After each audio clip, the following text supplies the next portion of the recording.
who knows? We'll see. I guess stepping down and step away and reevaluate things and see where we're at.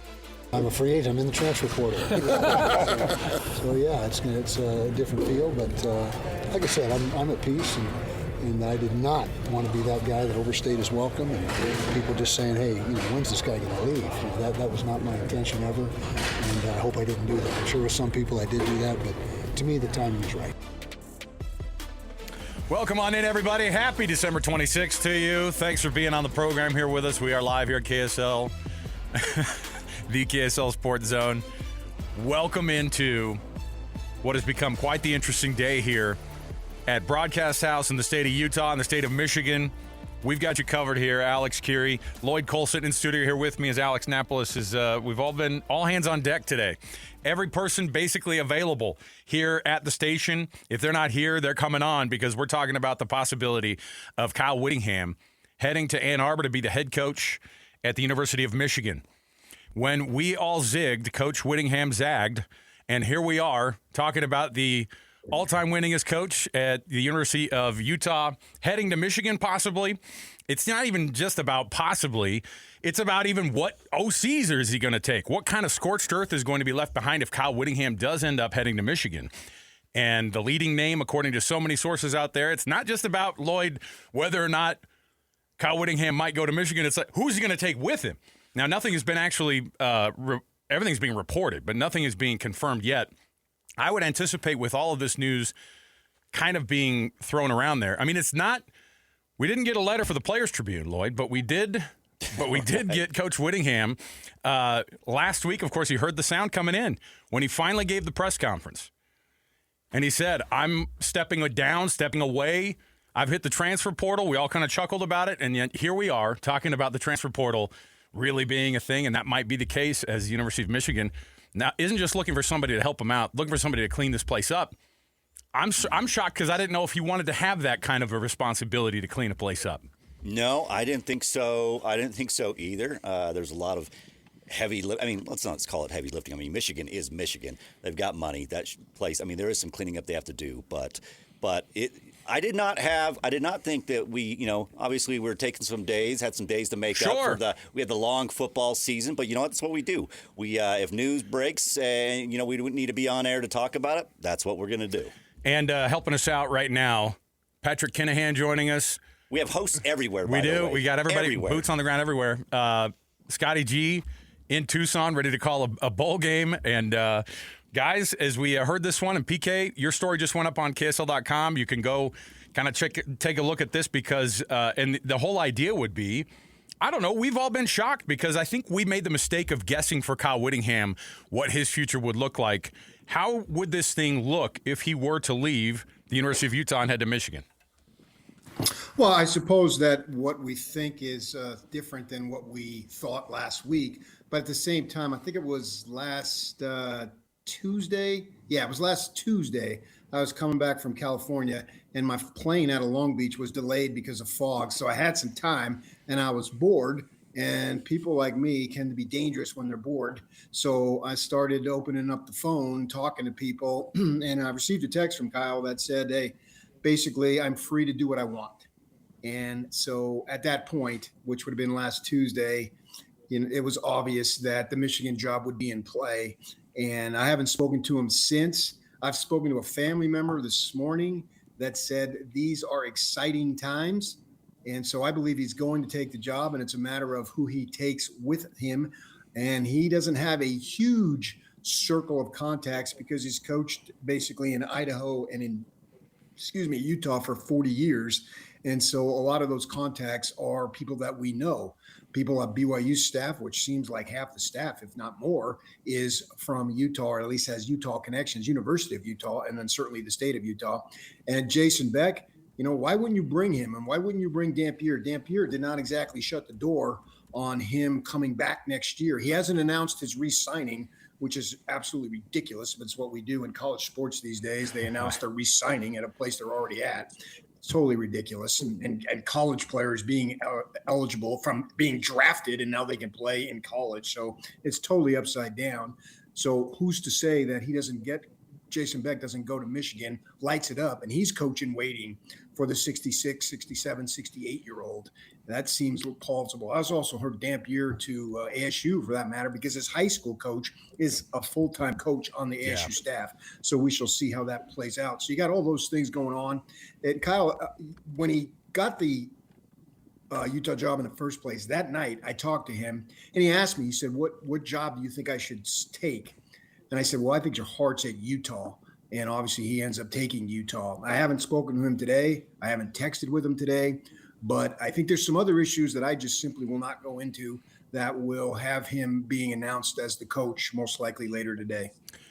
Scotty G on the road calling a football game today, but obviously this news hits all of us with a lot of interesting angles, all of the things that we've seen kind of play out. And again, it's not just about a program that needs some cleaning up. It's a program that wants to have success immediately. They have tons of talent.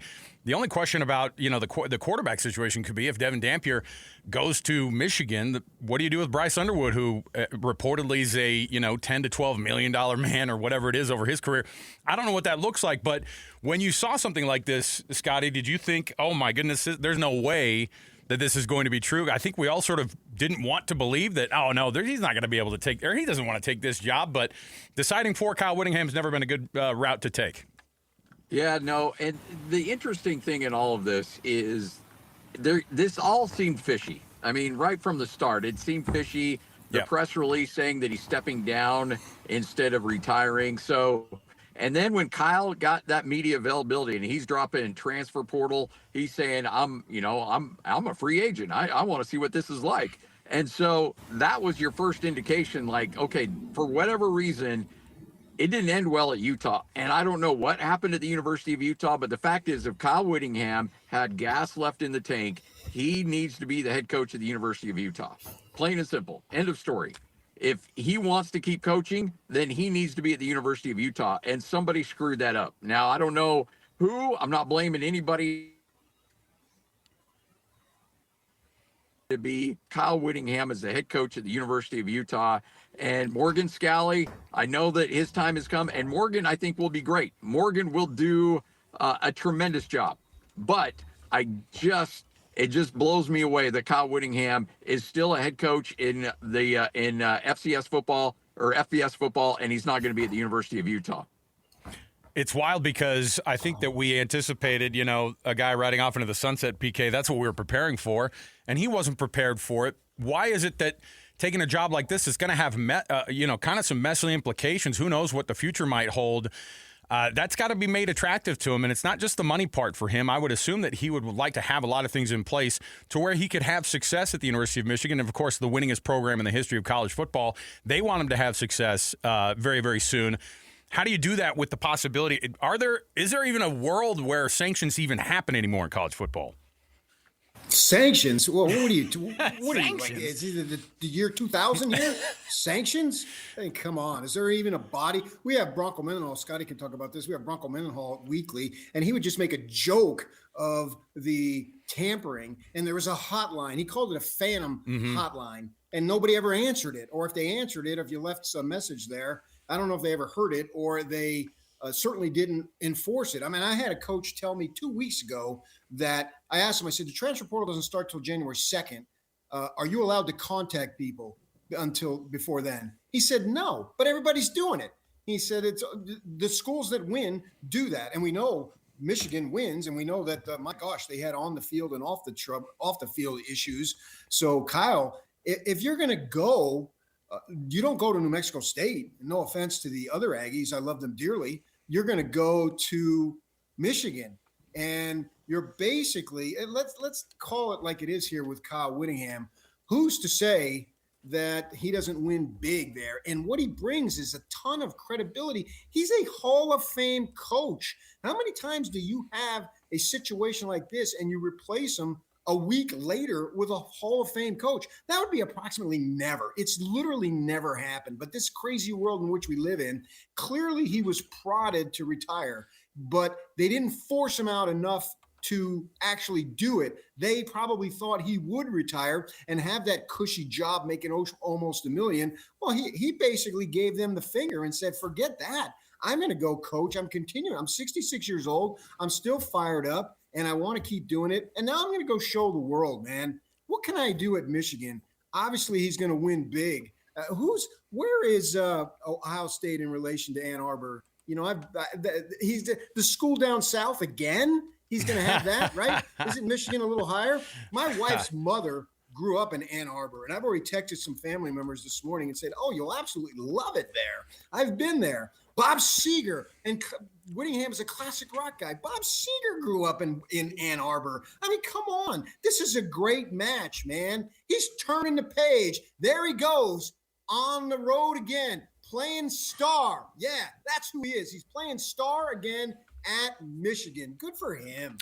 Yeah, I want to know, too, because we obviously talk about what the possibility will look like for the future of Michigan football. And I think, as your piece points to, too, I mean, this is a guy who's got a squeaky clean reputation.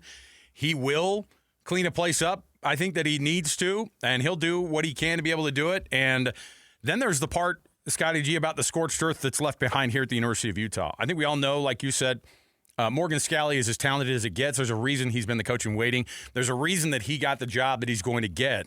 The question is now, how do you recover from the idea that you could end up losing that offensive coordinator after just one season? Losing also the possibility of maybe some other staff in there. I mean, this could even affect the BYU staff going forward here. This is not just a big hire for Michigan. This could affect everybody around here. Oh, the amount of dominoes that are going to fall from this is going to be ridiculous because, hey, you know what? If I'm Kyle Whittingham and I need a defensive coordinator because Morgan obviously is going to be the head coach of the University of Utah, who's your first phone call? I call Jay Hill. Now, I don't know if Jay's been called or not, right? But that's the guy I call immediately saying, hey, Jay, come to Ann Arbor with me. Let's make a lot of money and make a name for ourselves here in Michigan. Now, I don't know if Jay answers that phone call or not, but I think if you're doing your job, and as PK mentioned, you want to keep your circle tight, then you call Jay Hill immediately and say, Jay, you want to come with me? What are they paying down there? Well, guess what? I can triple it. So whatever you want, let's go. And then you look at, obviously Jason Beck. You've got to do, to your point about Bryce Underwood, you've got to do whatever you can to keep Bryce Underwood. Yeah. Love Devin Dampier, hell of a quarterback for sure, but Bryce Underwood's at a different level. So you got to do whatever you can to keep Bryce Underwood. And I think Jason Beck, with the offense that he's put up over the last couple of years, you're getting Devin Dampier on steroids with Bryce Underwood. So I think that's got to be appealing to him. And then you look at, hey, you know what? You've got one of the best D-line coaches in the country in Lewis Powell. Say, Lewis, hey, how would you like to become the highest paid defensive line coach in college football? Sharif, how would you like to be the highest paid safeties coach or the highest paid special teams coordinator in all of college football?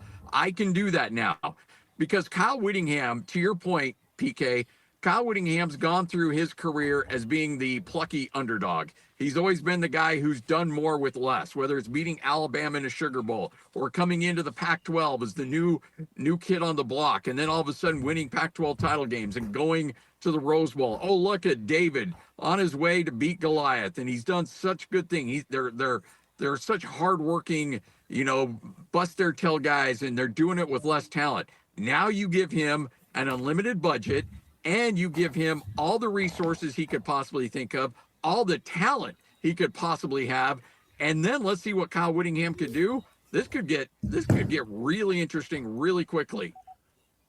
As you look at this thing play out, PK, obviously, I mean, we all talked about this, like this guy, he would just ride off into the sunset when he was going to be done. How much of this is the fact that this guy doesn't just have a lot in the tank, he's got, all of it still potentially in tank, and all the things that he's going to bring with him experience-wise. From a winning standpoint, how does he affect Michigan right out of the gate? Because bringing in an OC is one thing, but there is going to be the side of where you got to clean up a program a little bit, and they're anticipating that from an administrative standpoint, he's got to make sure that all those things get dialed up because there has to be an image situation that Michigan has to. There's no way Biff Poggi would have ever gotten that gig. You've got to clean up the entire place and blow it all out, and so this is the way that they do it, is bringing in a guy like Kyle Whittingham. I can recall when Dillingham got the job at ASU, obviously we've had it going back and forth with my allegiance to the Sun Devils, and he's called me out in public. We've had fun. He told me, he said, the days of taking 3 to 4 years to rebuild a program are over. That you can go in the transfer portal and you could transform literally immediately. And so he's going to give you most likely 3 years, right? And so with that in mind, if you are a kid who wants to get to the NFL, particularly on the defensive side, who better to train you? Look at all the kids that he's put into the NFL that nobody threw a parade or we had a big hubbub when they signed or committed with Utah. And then we see a year or two later, who is this kid? And this kid is really good. I can recall, what was the one kid? Eric Rowe. Remember him? Was a defensive back for Utah. And so we're standing on the sidelines. We used to be able to go to practice just a few years ago. It's the first day and they break into the scrimmage, certainly the first week where they do some teamwork, which is basically a scrimmage, without the live tackling. And he was with the second team. And so I went up to him afterward. I said, did you have any idea? He's literally 18-year-old freshman. He said, I had no clue where I was going to fit in. I had no idea.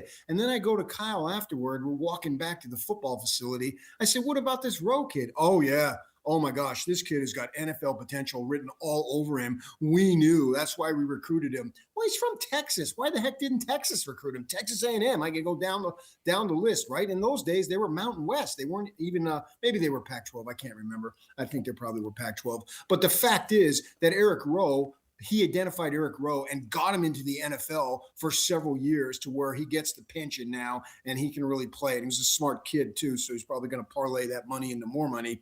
Well, that's the kind of a bill. I was talking to Tom Homo last week, and he said they were on the sidelines. Tom Homo was a coach at Cal and Stanford, and they were at some school in California, and he's looking at his list, and then he looks at Kyle's list, and Kyle's got a list of guys that nobody else has on the sidelines, and a bunch of schools are recruiting at that place because Kyle could see something that others can't. He's got a track record. I couldn't even begin to name all those dudes. Now he goes to Michigan, and virtually every one of those kids has a slew of stars that precede their name. Well, he's still going to need to coach him up. That's what he can do. So I see no reason why he doesn't immediately install law and order and get that program back. I mean, they did win the title a couple years back. Obviously, Harbaugh was suspended for half the season, and Moore apparently was a train wreck and was going to be suspended starting next season and was already suspended some games this year. So with all that in mind, immediately clean that up. And then I think the riches of talent will flow unto him. They get 100,000 people every week. Ann Arbor on game day, having been there multiple times, is as good as any place, including the NFL. It's probably even better than that stupid soccer over in Europe. Has to drop the soccer reference, of course, the stupid soccer reference during this get-go. DJ's not even on, PK. Why are you giving shots on soccer, man? I know that's just habit. Yeah, we're gonna get into it. We'll get DJ's thought later, and I'm sure soccer will come back up. Yeah, go ahead. But the thing to PK's point that I think he's spot on about, I was I'm a Broncos fan, so I'm always keeping eyes on the Broncos, and Carini Reed signs a undrafted free agent contract with the Broncos, and George Payton, who's the general manager of the Broncos, was asked, well, what led you to sign him? And he said, because he went to the University of Utah, and we've had great success with the University of Utah. And when we know kids coming from that program, if they're tied with another player in our evaluation, we'll always go with the Utah guy because we know what we get out of the University of Utah. We know the scheme they run. We know what they develop, how they develop those players. And so we know they're going to fit in very quickly. And so that's what you go on that recruiting trail. Say, not only are we coming to Michigan, not only are we going to pay you more money than anybody else, not only are you going to play in front of 100,000 people and on national TV every single solitary game, but we're going to get you ready for the NFL because we put dudes in the NFL. We put dudes with no stars in the NFL. Eric Weddle, heard of him? Yeah, he should be in the Hall of Fame. Guess what? Nobody recruited that guy except for us. But guess what? We put him in the NFL, and he's probably going to go in the Hall of Fame. So you're a 5-star guy. Just imagine what we can do with you in a year or two in our program. So let's go. Let's load up. The only thing that could be negative recruiting against Kyle Whittingham would be, well, guess what? Who are the quarterbacks that he's developed? Who are the quarterbacks he's put in the league? Well, guess what? You can figure that out really quickly with Jason Beck and say, look, we turned Devin Dampier into a superstar. Bryce Underwood, imagine what we can do with you in this offensive system. It just makes too much sense. And back to your point about the image, like Michigan has an image problem right now. They don't have a win-loss. Even last year, they won games. They're fine from a win-loss standpoint. What they need is somebody to come in and provide an image of, we're taking this seriously. No more guys taking footage of other teams wearing a Groucho Marx mustache on a sideline. No more of the issues that you've dealt with the previous head coach. We're going to hire the Mormon guy from Utah. Who better to clean up the program than Kyle Whittingham and still win a hell of a lot of games as well?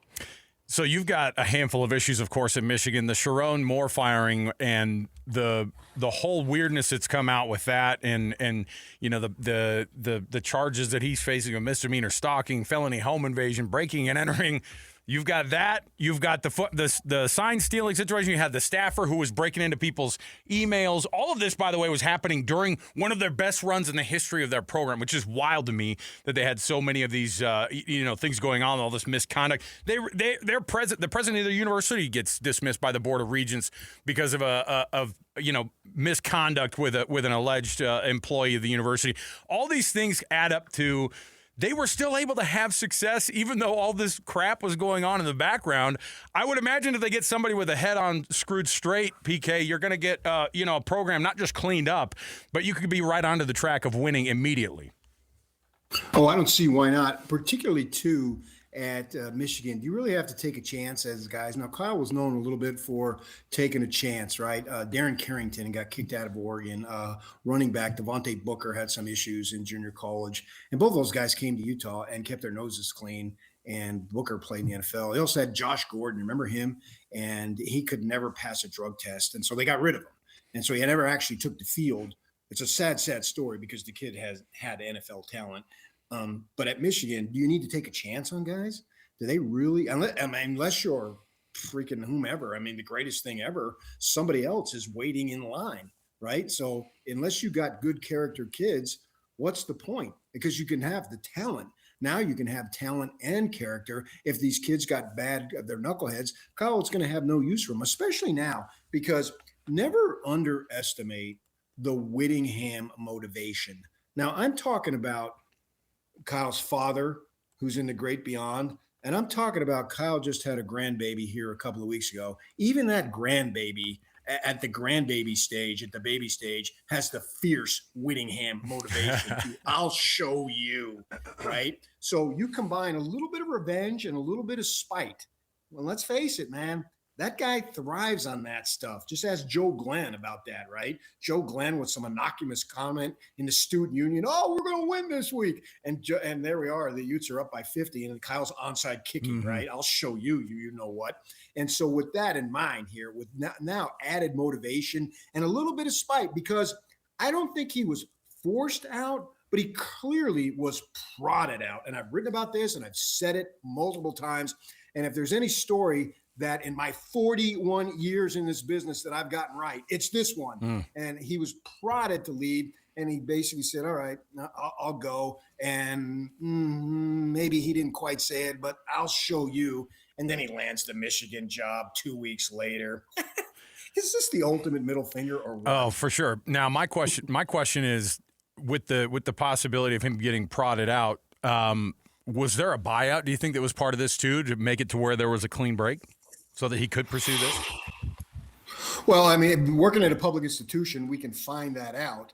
I think the job offer was there on the table that he could take unless he gets another job. Now that he's got another job, I would assume, underline the word assume, that it is a clean break, and he'll go and he'll make at least at minimum what he was making at Utah, maybe even $1 million or $2 million more. I don't know how much that's going to change in his life. As far as the quality of life. But yeah, I think the money will be there.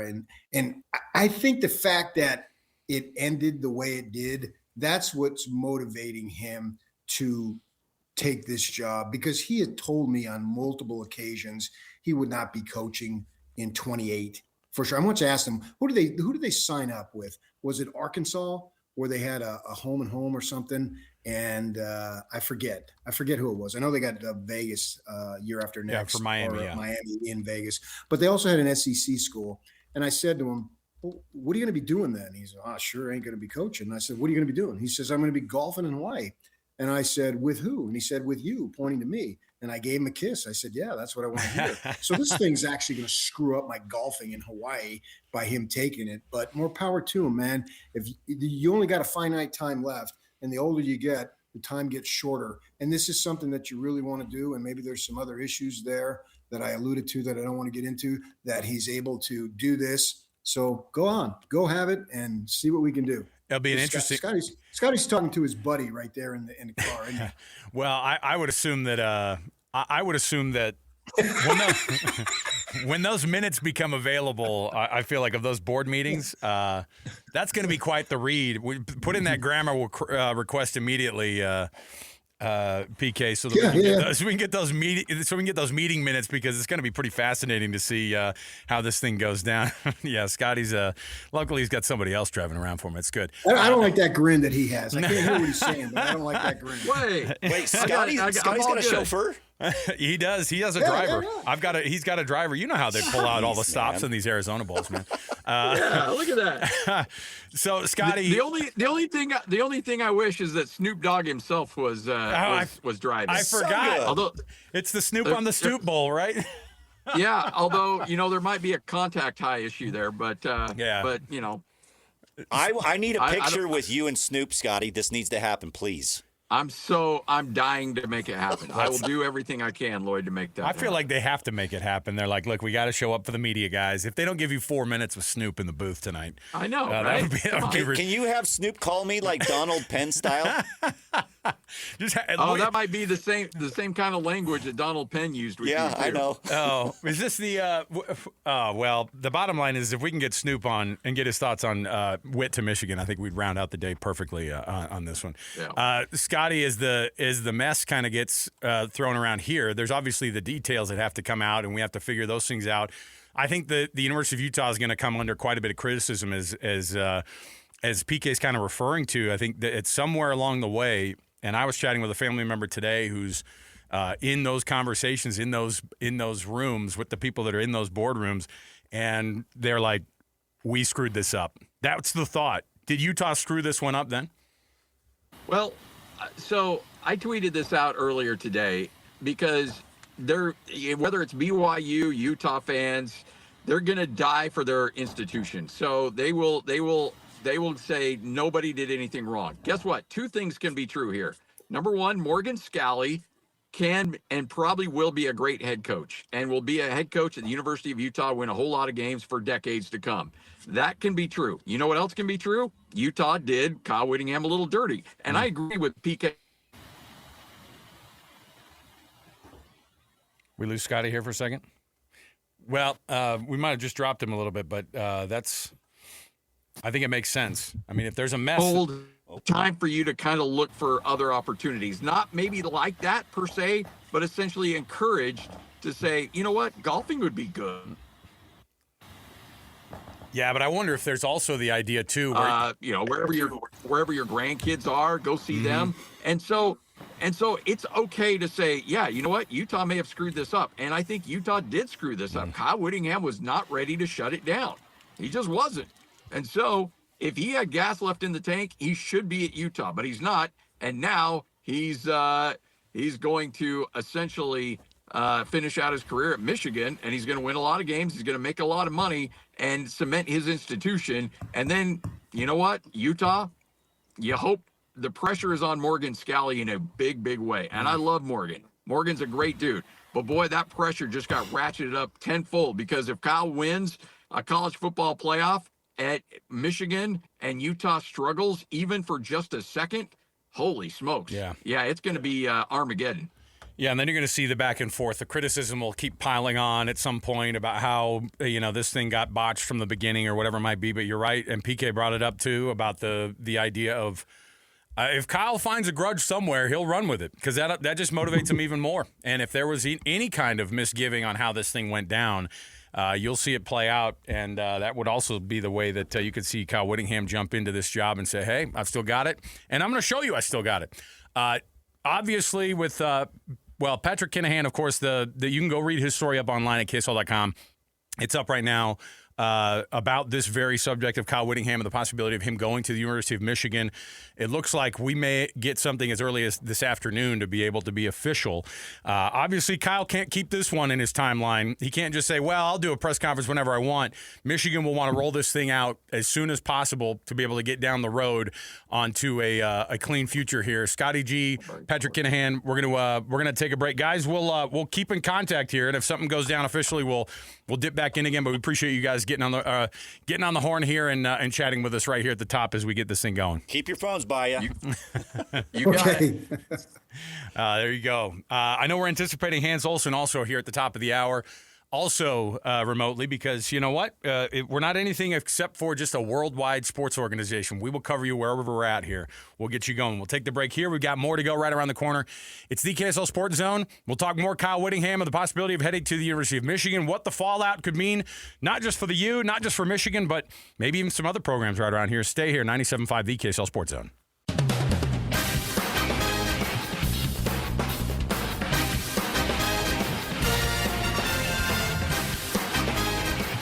I'm a free agent. I'm in the transfer portal.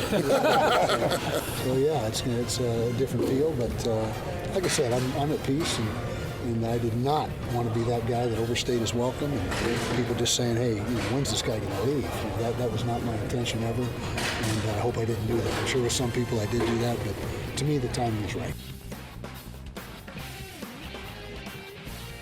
I don't know what we were thinking to think that guy would retire ever if he's got a coaching drop left in that body.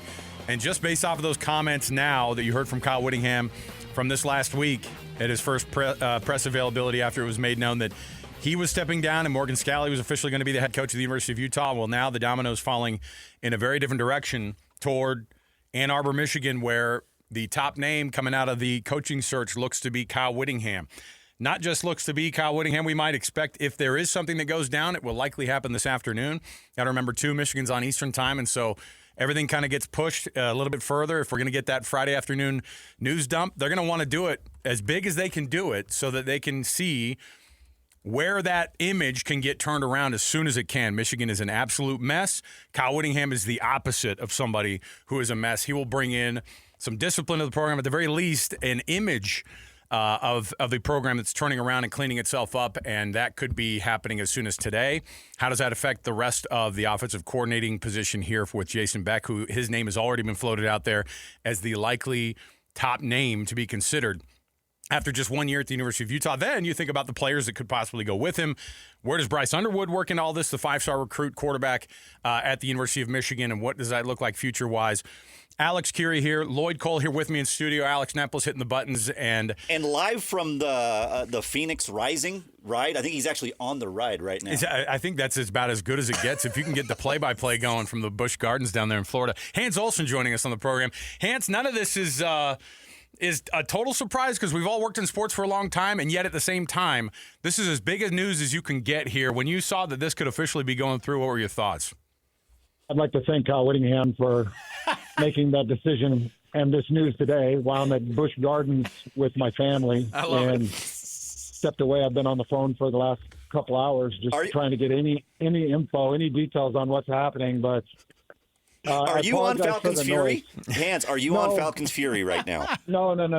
I'm getting on the Iron Gwaza, and the Iron Gwaza is one of the highest free falls in the entire country. It's a 91-degree fall, and it's supposed to spill your guts out. So it's supposed to be a nice ride. But I'm actually just here with my girls, and I got my 3 girls, and I got Amanda out here, and we're just having a blast. But a lot of thoughts on it, Alex. You know, I could sit here and stomp my feet and say that this should have never happened, and if Kyle wants to coach in Utah, he should coach in Utah. But at this point, I just kind of want to move on from it and just say, okay, now what? And the now what is not something that I like to face because I have loved doing sports radio in this state because I've loved to get to know these coaches and I'm familiar with them. And I know what I can get away with and what I can't get away with. And it's just going to be hard to lose any of them out of the state or see some shift or see some move. It's just going to be a pain because, you know, you get so used to these guys and we're all going to have to make a pretty major adjustment at this point. It's not just a huge piece of news, but it's also, I mean, we have people who are like, yeah, you know what? He can move on to Michigan then. Tell me what the Utes are going to be like going forward. How on earth does Utah recover from not just the idea of, I mean, because Morgan Scalley, we knew he was going to be the head coach, and we knew what we get with Morgan Scalley. But this could be a different level of scorched earth when you talk about things that are left behind and pieces that may end up leaving the state, not just from Utah, but maybe even locally. What happens with the University of Utah then in the short term future here, and then maybe long term after something like this happens, the way that it went down? Let's look at a few things. I just sent a tweet out and I said, this looks like it's going to be the biggest shift in coaching in Utah history, in the state of Utah history. And people look at it and be like, oh, no, not in the history, in my history, 20 years that I've been on air. People look at it and be like, well, Bronco Mendenhall left and you brought in Kalani Sasaki. And there were a lot of things that stopped major dominoes. When Bronco left and Kalani came in, like there were already some hires with guys that weren't coaching, like Cy Detmer and Reno Mahe, and BYU was trying to save some money, and they were trying to make in-house decisions. And this one, I think, is going to have some dominoes that may have an effect across the state just based off of who Kyle Whittingham's attached to. And by the way, anybody that's listening, like, our Hans has inside sources, or Hans has talked to anybody. No, I really haven't. I've tried. I've been trying to get some information on it, but in typical Kyle Whittingham staff status, they don't answer, they don't take calls, they don't talk, and so it's really hard to get to things. So, okay, if they don't want to talk, then let's assume. Let's start assuming. Well, we all know that Jay Hill is very close to Kyle Whittingham, and we know Michigan pays well. So everybody sees the rumors out there, they see the buzz, they see the stir. Well, yeah, I mean, it's pretty easy to make that connection and say, well, Michigan could pay more than anybody. Jay loves Kyle. Kyle wants to go win a national championship, believes he's got the talent there, and if he doesn't have the talent, he's got the cachet and NIL that he can get it. So why wouldn't he say to Jay Hill, hey, let's go? No, it's up to Jay. And I'm not saying Jay would leave, and I'm not saying BYU wouldn't try to match or try to get to a big number. All I'm saying is make the connection. It's easy to make that connection. It's very easy to see. So I would assume he's talked to Jay Hill, and I would assume that he's talked to Jason Beck, because Jason Beck showed up and they had some pretty incredible success. And I think it would be an easy phone call to make. Okay, so let's talk about a few things here, guys. So let's just say that he pulls Jay Hill with him. Okay, well, who does Kalani know? Now Kalani is calling Colton Swan, or he's calling Lewis Powell. Okay, well, let's say Jason Beck leaves.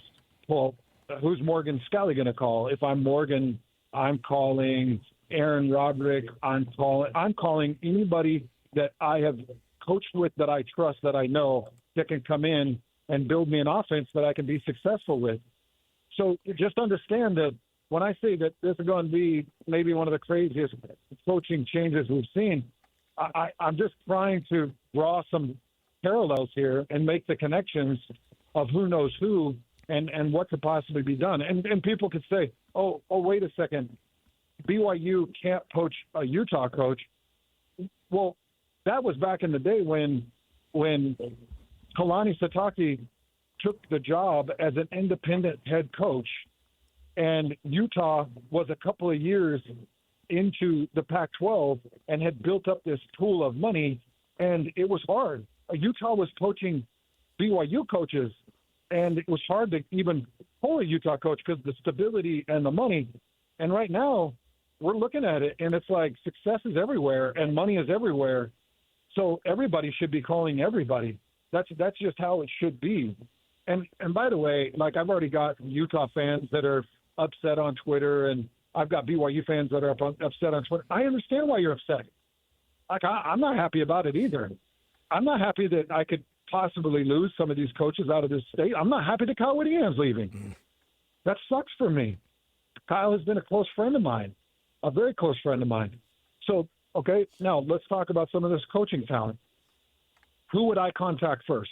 If I'm Kyle Whittingham, outside of Jason Beck and Jay Hill, who I think I would go for my offensive coordinator and defensive coordinator, the third guy I would call is Lewis Powell. I'm calling a D-line coach that has I was trying to put numbers together. I'm going back to Bradley and I'm going through like Lecky Fotu, and I'm going through Hunter Dimmick, and I've got a grip of guys under Lewis Powell. I think I got to about 235 sacks, guys. I've got 5 All-Americans. I've got about 235 sacks. I've got a recruiting extraordinaire, and he's my go-to guy. I called Lewis Powell and I say, hey, we're going to Michigan. Now, here's the other thing. If I'm Utah, if I'm Morgan Scally, I'm on the phone with Lewis right now. And I'm saying, Lewis, okay, fine, take Michigan's best offer, but you give me final say. We've been together a lot of years. I'm younger. I'm going to be here a lot more years. You get to stay in the state. You get to stay where people love you. You get to stay where you're really grounded in recruiting, and we'll get to that number, and we'll keep you safe. Morgan has got to be on the phone with administration and Lewis Powell. Lewis Powell is a bloodline that Utah cannot lose, and he's one that I would go after first. Okay, second. And again, outside of Jason Beck and Jay Hill, those are my coordinators that I would try to take with me. Second, I would go after Jim Harding. Think about it. Jim Harding's about to have his 2 offensive tackles drafted. Yep. Both a first-round pick probably from Spencer Fano and probably a second or third round pick from Lomu. So think about this. Now let's go all the way back to Jeremiah Patasi. We got Jeremiah Patasi, and then we got everything in between. And by the way, I know these numbers because when Jim Harding was recruiting my son Ross, we were going through the numbers. I think he's got 11 draft picks after these 2 guys go. I think he's got 11 or 12 draft picks. And by the way, there's a couple of others that are draftable on this offensive line. I think that Mokofisi and others have draft potential on this offensive line. I even think Jaron Kump, what he did with the center position this year, makes him draftable. I want to say that he had a year. It was like he had a year where he had 4 guys drafted off offensive line. And I saw the way he recruits. I saw the way he recruited my son. And by the way, it was a phenomenal recruiting process. And what it ultimately came down to was, here's the bottom line. You're not going to be able to get on the field for a long time. So we just can't fit you here. Like it won't work. That was his honesty to my son. It was, you better work your butt off. You've got to get your feet faster. You've got to get your hands faster. You've got to make sure that you kick step. Like he gave him all the details. I'll always respect him for that. Always pure honesty, and all I want is to see my son grow, and he got a nice dose of reality, and I love that. I'm telling you right now, Jim Harding is a perfect recruiter. He was constantly calling. He was, constantly taking calls, whatever we needed, he was there. So I called Jim. By the way, I'm giving you a lot of my personal. This is my personal, but it's also steeped in reality, and it's steeped in numbers. Look at his draft pool. Look at his recruiting. Look at the guys he's selected. Look at the way he's developed these guys. And you have a very good understanding of why I would go after Jim Harding.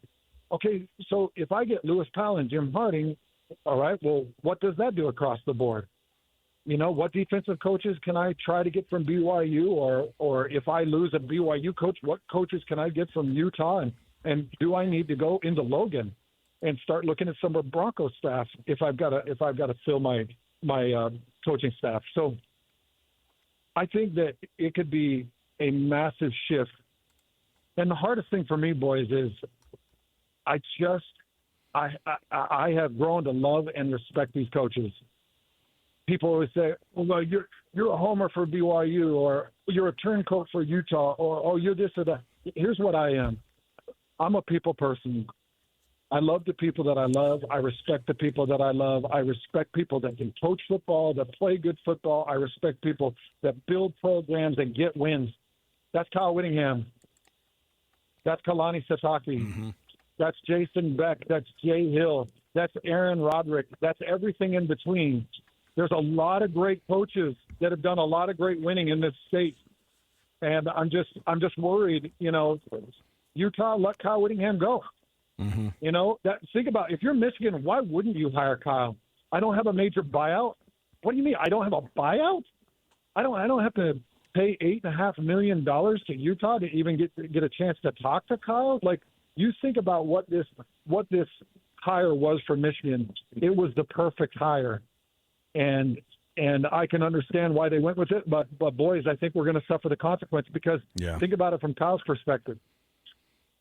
Look, if ESPN called and they were like, Hans, you got to come out. We got this spot for you, and we got money, and we want you to bring your staff, and we want you to bring everything you can. Well, okay. I'm looking at Bonneville and KSL. I'm like, I've got this massive offer. Cool. Well, we can't match it. Okay, well, what are we going to do here? Because if I walk away and I go to ESPN and they're telling me I can take my talent, then I'm going to take my talent. Well, I become the most hated man on earth, but I'm trying to do good radio. Well, that's what Kyle Whittingham is doing. And this is the other difference, because I've seen a lot of people mention, well, but Michigan's not just going to give him carte blanche. Michigan for sure is going to. No, Michigan became a train wreck, and this whole scandal has embarrassed a lot of people. And when you hire Kyle Whittingham, you hire his culture. You hire him to bring his culture. By bringing his culture, he brings his guys. Yep. So he's bringing his staff. Now, if I'm Michigan and I hire Jay Hill, and I bring in Jay Hill, then I'm like, oh, by the way, Jay, you're going to be keeping these four assistants because the players are going to be leaving with them if we don't keep them. So you're going to figure out a way to incorporate these guys, and you can bring in 3 other assistants. That's not what you do with Kyle Whittingham. You're hiring Kyle because you're trying to restore culture. The way you restore Kyle's culture is you let Kyle hire culture guys. And by the way, Kyle's not going in there to be embarrassed. Kyle is going to go in there, and he's got about 4 or 5 years that he wants to win a national championship. So he's going to go in there scorched earth. He's going to take the best of the best, whatever he can grab, whatever will go with him, whatever Utah or BYU or Utah State or any other university that's trying to retain staff will hold on to. And he's going to try to bring that crew. Yeah. Well, and not only that, like, I mean, they're saying, hey, can you bring in the cleanest possible dudes ever? He's like, say less. That's the only people that I hire. What was interesting is our producer, Alex Napolis, who's helping us out today, just sent us this tweet. This guy, I'm not even sure who he is. I don't know him from Adam, but he said this. He goes, just to be safe, I checked Whittingham's Instagram. The only women he follows is his wife and daughters and hasn't posted in 10 years. Multiple championships in Michigan confirmed is what the tweet said. But that's exactly what they're looking for. That's exactly what they're looking for. Some stability, but not just that. He doesn't bring in guys, to your point. He doesn't bring in guys that don't fit this exact culture. And so it's beyond reproach dudes who he's gonna hire. It's guys who they're able to talk about football and culture and get it done from day one. And that's going to be his requisite, too. Like, hey, I want to do this, but I'm going to clean it up my way. And by the way, it's not about cleaning it up. I start clean. So starting clean is the way that I think that he's going to go through with it. And, yeah, the unfortunate thing is going to be the fallout. I think that we're going to – you could see the level of football success in the state of Utah take a massive dip, not just at the University of Utah, but across the board because of the fallout that could happen today. By the way, Hans, we're worried about it. We're close with all these guys, and I should say we have good relationships with all these guys. We know, I mean, Morgan. I mean, he was we talked. It wasn't that long ago. Well, it was a long time ago when he hosted a radio show right here on the Zone. Like, we know all these guys really well. They're all interconnected with BYU, Utah, like. So, and it wasn't, we've been talking about Kyle Whittingham and having a statue at Utah. You talk about, I wonder what happens now. Obviously, hey, I don't care what anybody says. He was not ready to go. He was not. He said that in his availability. He says, he didn't want to overstay his welcome. But yeah, I'm not, I got still some left in the tank. Well, if he leaves and he takes some guys from BYU, some guys from Utah, what does that mean for Kyle Whittingham's legacy in the state of Utah? So, Lloyd, I would say that the answer to that is as deep as so many other things in regards to Kyle Whittingham even leaving and all those things that happen along with that. Like his legacy, this is all going to go extremely deep. Okay, so think about it. Let's say Morgan Scally goes on for a 10-year career, and let's say he gets close to a national championship. Well, what do we look back at? We say Kyle Whittingham set all that up. Okay, let's say that this puts Utah in a funk for 5 years, and they fire Morgan, and they're trying to find a different head coach. Well, now we got to look at it and say, well, how did he leave it? What were the cupboards like? And, I think that how things play out the next 10 years, does he go to Michigan? Is he embarrassed and fired in 2 years? Or does he go to Michigan and win a national championship in 4 years? If he wins a national championship, everybody's going to want to have his name attached to them. Well, this was Kyle Whittingham's breeding ground. This is where he started. This is where he got his boost. He took his staff from here. These are all homegrown guys, and the next thing you know, it's just it's a completely different conversation. So, Lloyd, I think in order to answer that, we got to let the next 10 years play out. Yeah. And just say, all right, where are we headed? Because if Kyle Whittingham finishes with a national championship at Michigan and Morgan Scally goes on to have the career we expect him to have, which is, great wins, good success, then I think everybody feels happy about it. And they're like, oh, man, Kyle Whittingham, what a blessing. This guy's incredible. I mean, look at Urban Meyer squatted in the state of Utah for a short period of time, and we still talk about Urban Meyer. Kyle was here for 21 years. He was here for 21 years. There's people that are still wanting to put a statue of Urban at the University of Utah because of what they did in 2004. Look, as long as I'm on air, as long as I'm a part of this media, I'm going to ensure that Kyle Whittingham's name and his memory and his legacy stays intact and exactly where it should be. An amazing head coach that caused very little social drama, that didn't have major scandals, that hired good men. And yeah, okay, BYU fans, you can hate him all you want.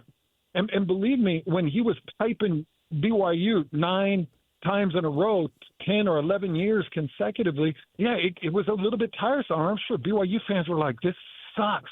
I hate this guy. He won't shake hands. He hates BYU. He hates everything blue. He calls him the team down south. I get it. BYU fans, you can hate him all you want. And I totally understand it. I'm just telling you, he coaches the way I coach. He's the type of coach I'd play football for. So as long as I'm here, I'm going to do everything I can to keep his legacy intact because he earned it and he deserved it. And at some point, regardless, I do think that his name's got to be on the stadium or he's got to have some type of statue recognition in that school. Hands, I'm pretty much telling everybody this. Keep your phone handy. Keep your phone handy. Go. We appreciate you. Go enjoy some time with the family. Hope hope your Christmas was well and appreciate all you do. But keep your phone handy. Okay. Everything okay? Yeah, we're just working through all this, man. It's just all this. If more happens, keep your phone handy because I'm going to be calling you. Well, Hans, we appreciate it because we're asking everybody to basically take some time away from their family on a day that we were all assuming maybe we'd have off. But you're a pro. You always do it, so we appreciate it, man. No. I mean, like literally, I'm getting on this ride, this roller coaster ride. I'll stay off of it and I'll do whatever I got to do. I hope the sports fans in the state understand how much we care. I hope they know. Like, I'm here with my 3 girls. Say hi. Hey, all you girls say hi. Say hi. Oh, hi. Say hi, Matt. I love it. Hi. I love it. That's what we do. We're all sitting here. They're all sitting here looking at me like, Dad, so this is what we're doing. Here's the deal, dude. I don't care. I love this state. I love sports radio. And I will do everything I need to do. And I'm just hoping that this works out okay for BYU. It works out okay for Utah because we know this. It's going to work out good for Kyle Whittingham. It's just who he is, and Michigan is going to push around who they need to push around. So there you go, boys. Appreciate it, Hans. And I think we might have to have a first. We could have you live on a ride, and that might be when we do. That might be the next version of being able to get you on. But we appreciate it, man. Well, listen, I'm on next, so if you want, I'll stay on, and you can hear me right it. But I love I'll it. probably call you after. All right, Hans, appreciate it, man. We'll chat with you again later. Hans Olsen, This is Scotty G, and Hans and Scotty, of course, every day noon to 3 usually. This is going to be the biggest storyline that I think we've seen. I'm trying to think of anything that's up there. In my time, there's been some big ones, but this is the ripple effect in this. And by the way, we're going to be checking in with David James here coming up here momentarily. I think the one that matches. I mean, it's a weird game to play where we go, but for us, it's funny because we talk about the things that like took us out of moments, and we had to live in that space, and it just broke all the things here locally. I think the Donovan Mitchell, Rudy Gobert stuff, like with the trades, that ended up kind of blowing that whole thing up, and that was a good month and a half. But those things were slow burnish. We sort of saw them coming. How wild is it to think? I was just thinking about this because we were talking about the Urban Meyer deal.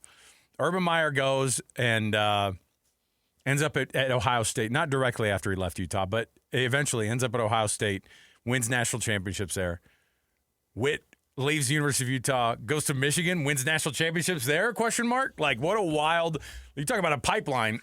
I didn't even think because of the mess that it is, and I know we've talked about it. Like that he's the perfect guy to go in there and clean up shop. But I still thought he did not want to retire.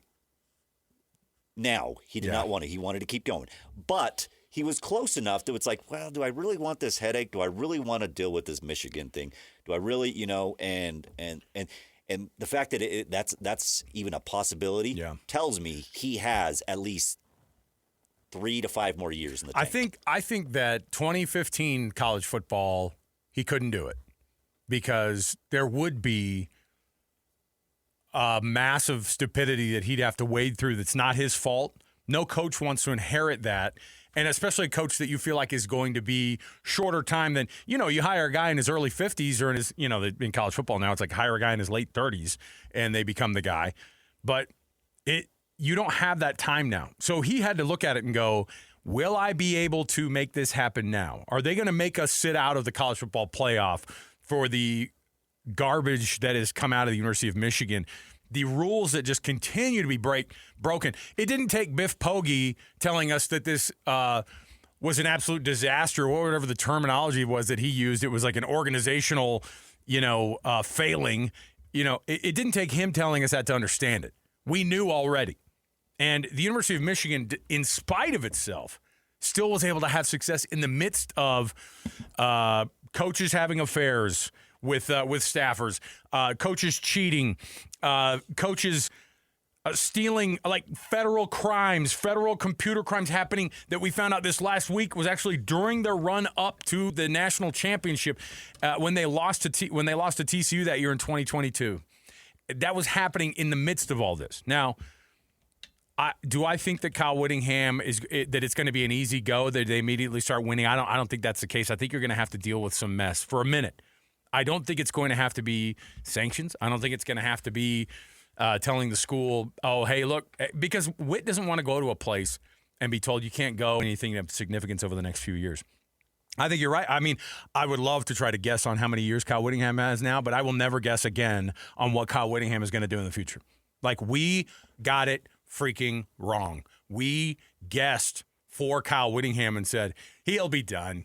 This is it. He's walking away. You know what the big mistake was that we made too? That he walked away and everything was happiness and rainbows at the University of Utah with those two. I guarantee it wasn't. I guarantee that there were, and Whit would never have those hard feelings against any, like Morgan Scalley, any of those. He said too, he goes, I'm not going to be that guy that you're going to make look like the dude who wasn't walking away or who couldn't give it up. No, don't make me out to be that guy. Don't make me out to be that guy. In fact, I'll show you. All these things are pointed towards somebody, by the way, up there. All those things that he's saying. I think that we're going to find out. And again, the good news is we're going to find out some of this. Was there a buyout to cut ties with Kyle Whittingham? I think we're going to find out that the answer is yes.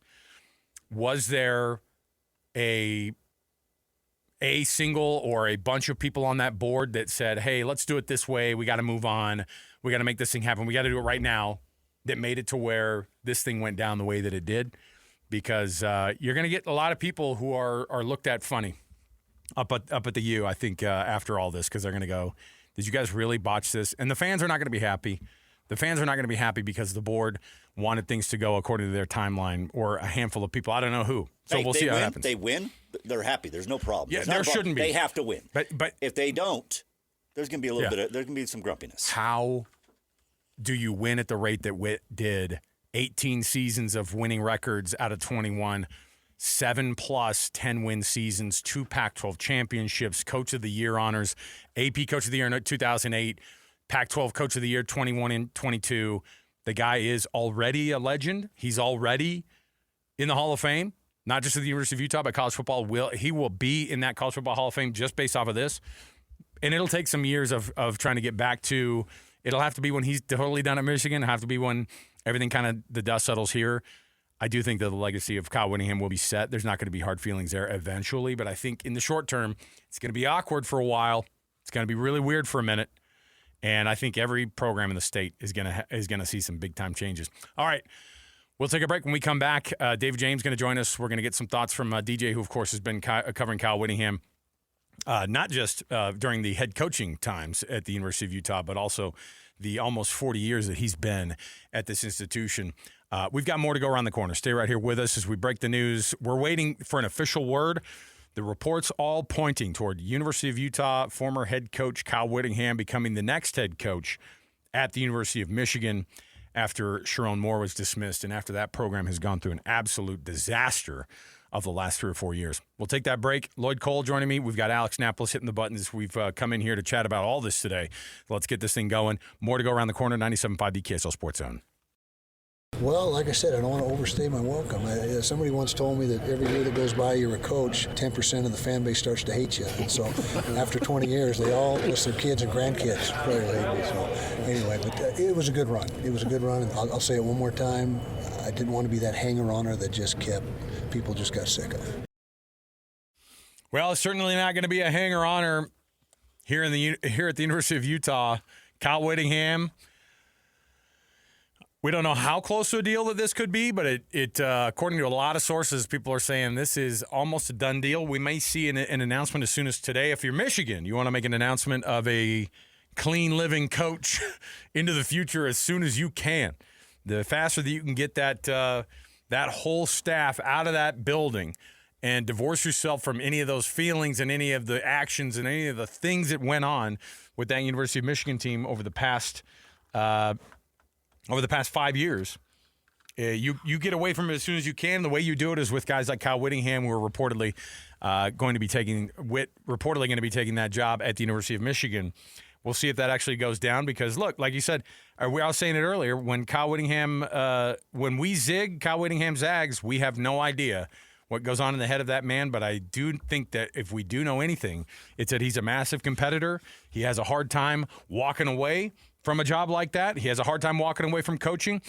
Alex Kirry, by the way, Lloyd Cole, Alex Napolis here in studio. We jumped into the studio live today just over an hour and a half ago, and we started going at this thing and trying to figure it out. One of the people helping us figure all those things out, somebody with tremendous perspective on this, somebody who's covered Kyle Whittingham way into the past before he was even a head coach at the University of Utah. David James, DJ, joining us on the program. What's going on, DJ? What are your thoughts this morning as we thought we were going to have a nice day off and just hanging out? It's never like that in the world of sports. You got to be ready all the time for something like this. But how shocked were you to see that his name is tied very hardcore to the University of Michigan now?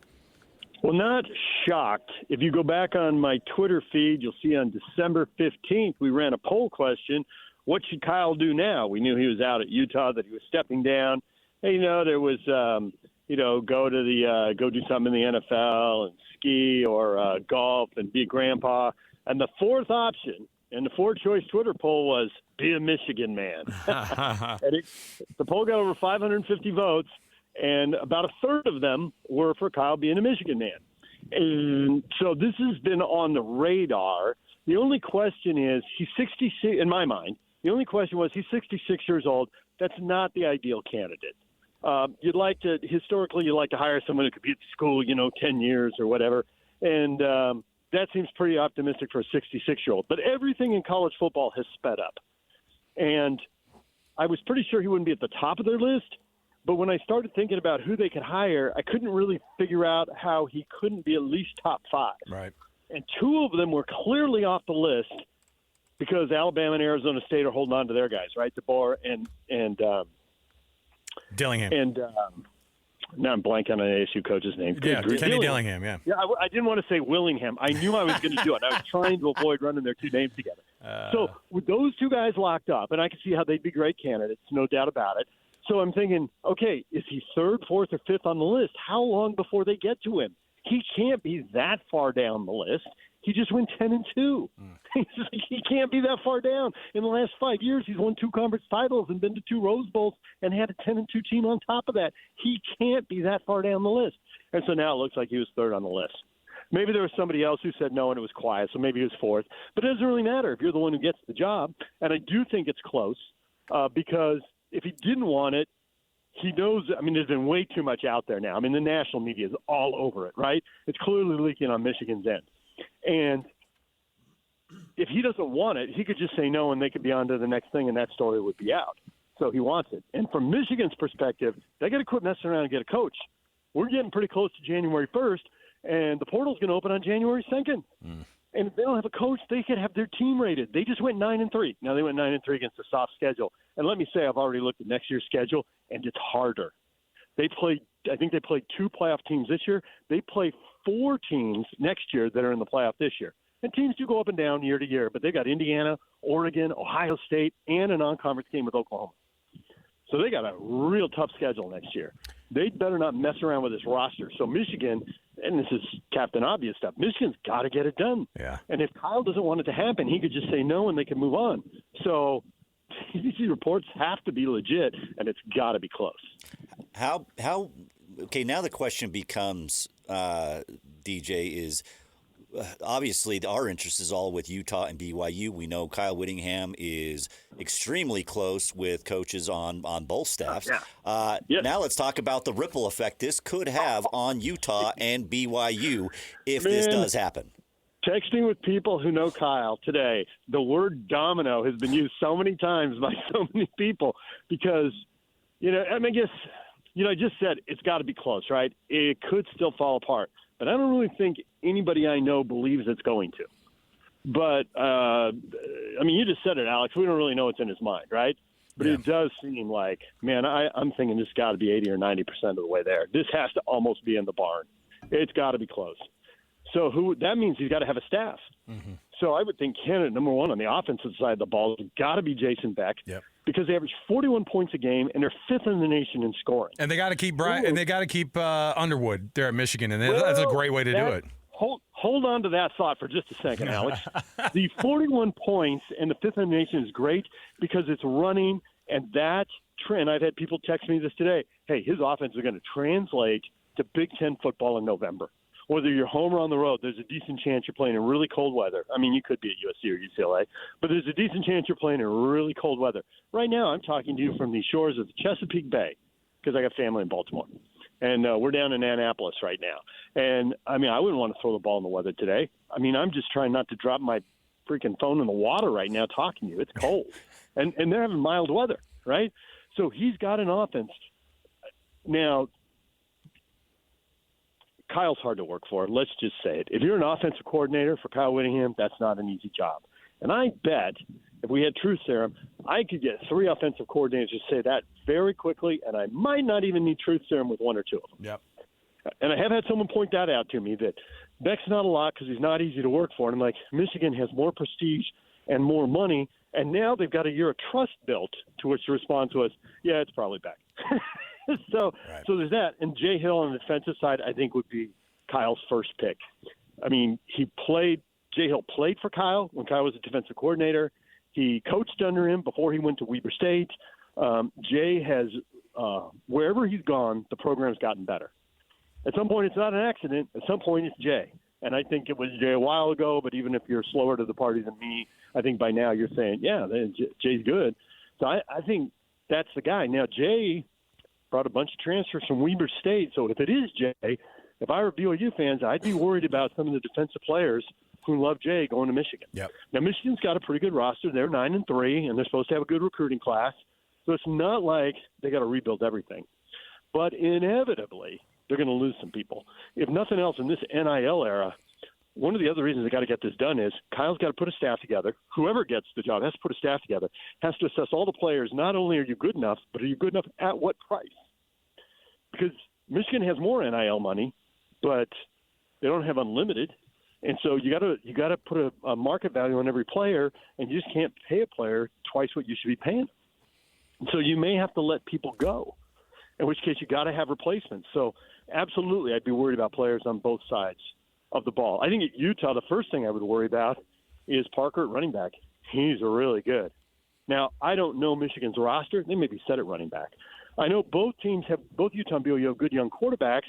Now, to your point, Alex, they do have a good quarterback. That was the report at Michigan, right? Now, if you go look at his stats, and because I'm watching local teams, I don't have time to watch a bunch of Michigan games, so it's not like I've watched him a lot. I haven't.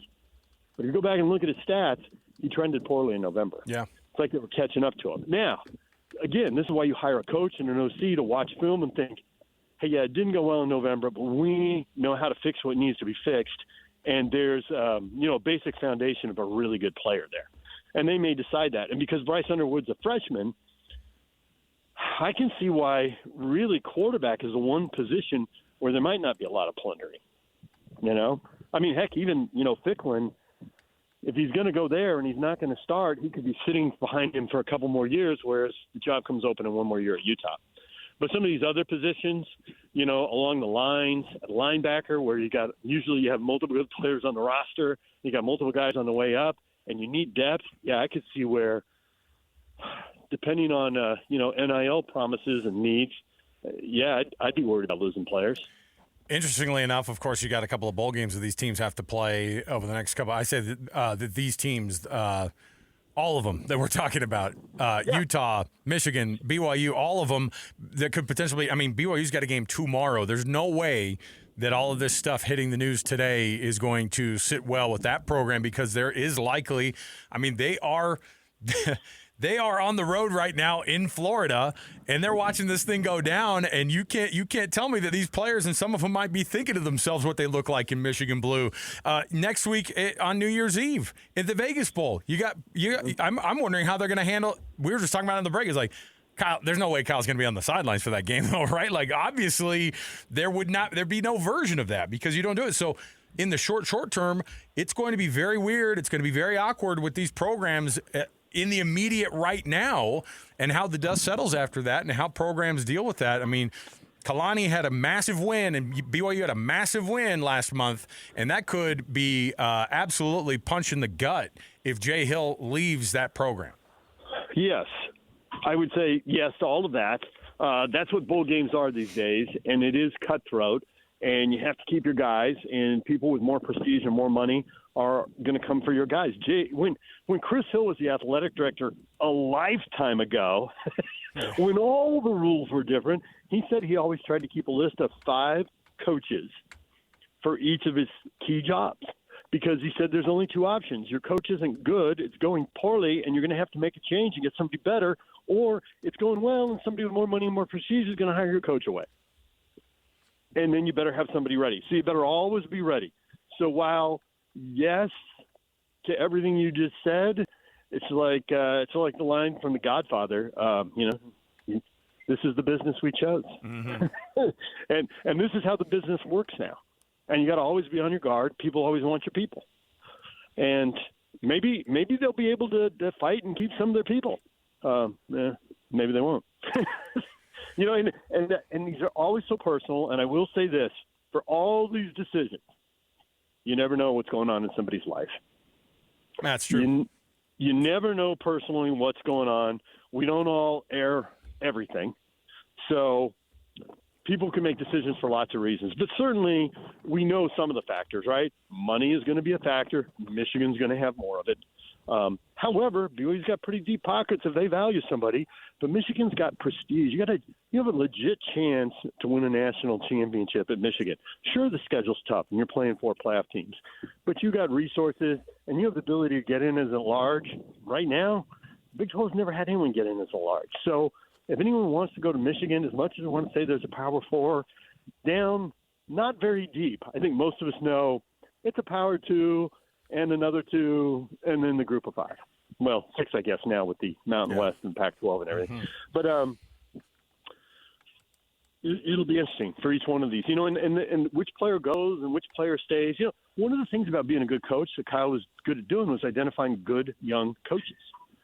So you don't get to hold on to people forever. At some point, this is going to be an opportunity for another good young coach whether it's Kyle at Michigan or whether it's Morgan at Utah or whether it's Kalani at BYU or anybody else when the dominoes start falling. Are you good at identifying good young coaches? At one point, nobody knew who Jay Hill was. At one point, nobody knew who Kalani was. At one point, nobody knew who Morgan was. I mean, I distinctly remember because Kalani went to Arizona, so he was off my radar when he started coaching. And I knew it was at Southern Utah. And I remember when he got hired at Utah, I remember thinking, that was pretty fast. I wonder how good he is. And Kyle didn't have the rep at that point. It was more, they didn't have a lot of money, and these are the coaches who, A, wanted the job, and B, they could afford, and there weren't a lot of options because they spent all their money to keep Kyle. Well, not all of it, but a lot of it. So, hey, identify good young coaches. It looks like a problem in the moment, but problems are opportunities. So, and this is why you get the big money. Kalani's getting big money. Yep. Morgan's getting big money. So identify good young coaches if you lose some. It'll suck. You can take about 30 seconds to feel sorry for yourself, and then you got to go make a good decision. To your point about next year's schedule, by the way, the only two, that you look at on the Michigan schedule that you go, okay, well, you got those. Western Michigan and UTEP are your 2 out-of-conference home games. But you're right, Oklahoma comes to Ann Arbor on September 12th. They have in their Big Ten schedule that's now 9 teams. Obviously, they play those 9 conference games. Indiana and Iowa, Penn State. They go to Oregon, and they go to Ohio State. I mean, it's not going to be easy next year. It's not going to be easy the year after. I mean, they're going to have to play these. And okay. right off the bat, you can't tell me that Kyle Whittingham's not licking his chops when he sees that kind of stuff, though, too. Right. I mean, is it hard? Absolutely. But, again, this is the business you chose. Yep. And as I said once a long time ago to a news director who was complaining, like, hey, you're the one who wanted that job.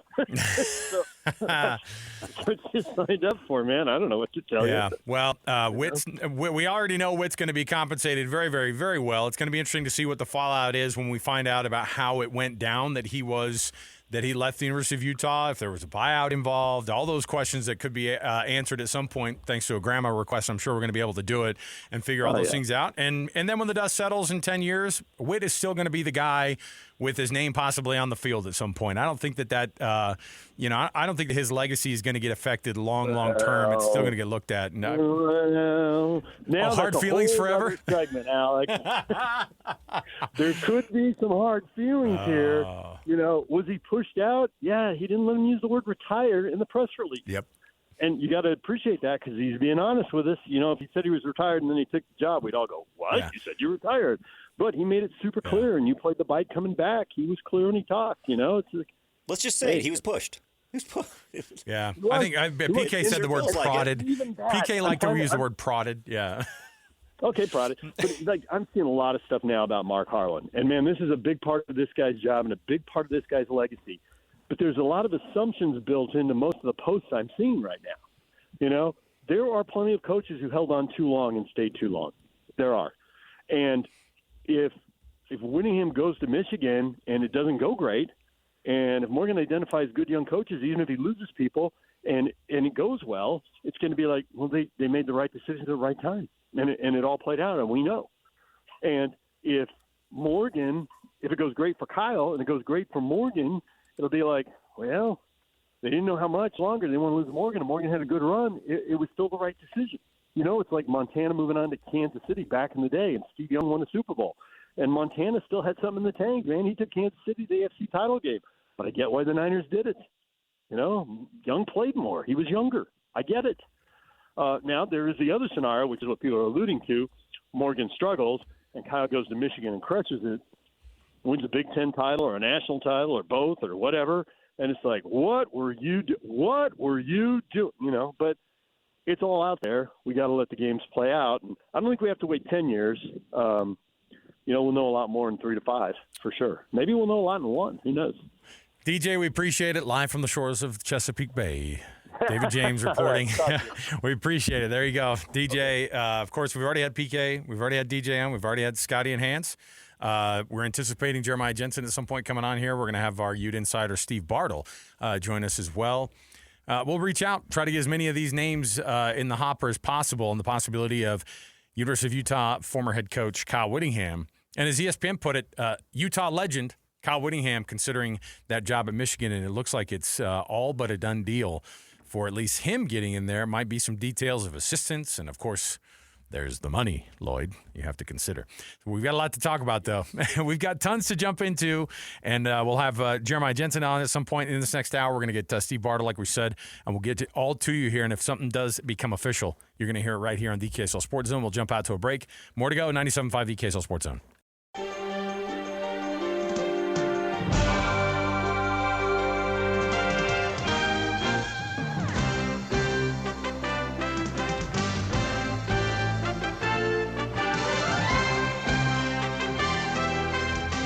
I'm a free agent. I'm in the transfer portal.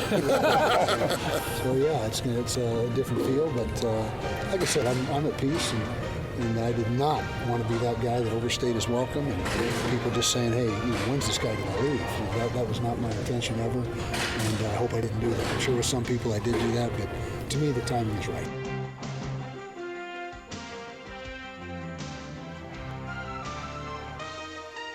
All right, everybody, welcome on into a special edition of the KSL Sports Zone Live today. Across the board, we're dipping in with all of our hosts. We're dipping in with all of our staff who have anything to do with the University of Utah, and we are talking about Kyle Whittingham and the possibility of him being hired, according to many sources, all but an official done deal. It looks likely that Kyle Whittingham will be the next head football coach at the University of Michigan, after, of course, stepping down mere weeks ago. And last week, finally getting that press conference where we got to ask Kyle Whittingham about the future and what it looked like. And his idea, I mean, we should have read it. We should have read it for what it was. And none of it was that he was going to be done coaching, Lloyd Cole. I mean, my goodness, we knew, and I think we just didn't tell our brains. We told ourselves that, of course, he'll want to ride off into the sunset. Of course he's not going to coach again. This is his place. Utah was his place. He wants to hang out with the grandkids. His wife doesn't want to pick up and move anywhere. We made a lot of assumptions about how things would go with Kyle Whittingham, but it looks like he's going to be the next head coach of the University of Michigan, and we are absolutely here for all of it because that's what our job is, Lloyd. But yes, it is. And by the way, shout out. I'm just going to shout out everybody. Yeah, all of our staff, because it's what we staff. do. Yep. Everybody on staff.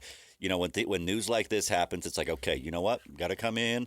You and I were talking about it in the break. It reminds me a little bit of the Gordon Hayward back in, what was it, 2017? And it's a mere, and that's just a scratch. The Gordon Hayward is just a scratch on the news. And CBS Sports now, according to CBS Sports, Jay Hill's name is now being floated out there as the defensive coordinator for Kyle Whittingham if this deal does go through. Part Annapolis, of that ripple effect that we talked about. Yeah, we were just talking about how this thing's going to get affected because it looks like, because the name that's already been floated out from the offensive coordinator position was Jason Beck, who, of course, had his successful 1 year at Utah. And Kyle Whittingham, for all the things that he does really, really well, I think maintain amazing relationships with former offensive coordinators might not necessarily be the one that he has. But he had success 1 year with Jason Beck, the number 6 offense in the entire country. And CBS Sports reporting that Jay Hill's name is at the top of the list for Kyle Whittingham at defensive coordinator at Michigan. So what that ripple effect looks like for BYU, of course, will be absolutely massive as well because arguably, obviously, you've got Kalani, who's that main piece down there, but Jay Hill and the success that defense has brought. And by the way, with the era of the transfer portal, the names that might end up leaving the BYU program, the Utah program, from a player's perspective, to go with their coaches potentially leaving is also massive. Joining us on the program right now, Jeremiah Jensen. He hosts, let me check the list here, JJ and Alex in the afternoons on the KSL Sports Zone. Yeah, maybe you've heard of that show. Maybe you guys have listened to that. Maybe, yeah. Hey, maybe. JJ. JJ, first of all. What's up, Lloyd? How you doing? Good, man. I just killed myself a ham sandwich. A Christmas ham sandwich. You're having a good... Yeah. Is that a post Christmas ham? That is a post-Christmas ham. I just killed it in the break. I brought a couple sandwiches. Mama made me, and when I say mama, I mean my wife. Made us some sandwiches. You don't want to be that guy. Made us some sandwiches and, shared one. I'm sorry I did not bring you one. Well, no, it's fine. I had the Lunchables. I'm fine. But here's the other thing, Salt Lake City FatLoss.com. No, but I was told down in the newsroom, and Jared, you may be able to confirm this. I mean, they do. When it's Christmas, they bust out all of the foods for the staff that have to be there on Christmas Day, and so I was told that I've got a beat on some Christmas ham that may be down in the TV newsroom fridge that we might have to rate a little bit later. But that's how we keep it going. We keep the energy levels up on a day like today. We just heard Annapolis just threw it in our ear that CBS is reporting that Jay Hill would be the defensive coordinator. That's not a shock, knowing the connections that they have. It's a shock when we start to think about how wild the last few weeks have been, but this ripple effect of Kyle Whittingham going to Michigan is going to be vast, and it will affect these local programs likely for a long time. Your thoughts on this whole thing going down? Oh, the whole thing. My goodness. Where do I start? Where do I begin? First of all, this is a awesome hire for Michigan, by the way.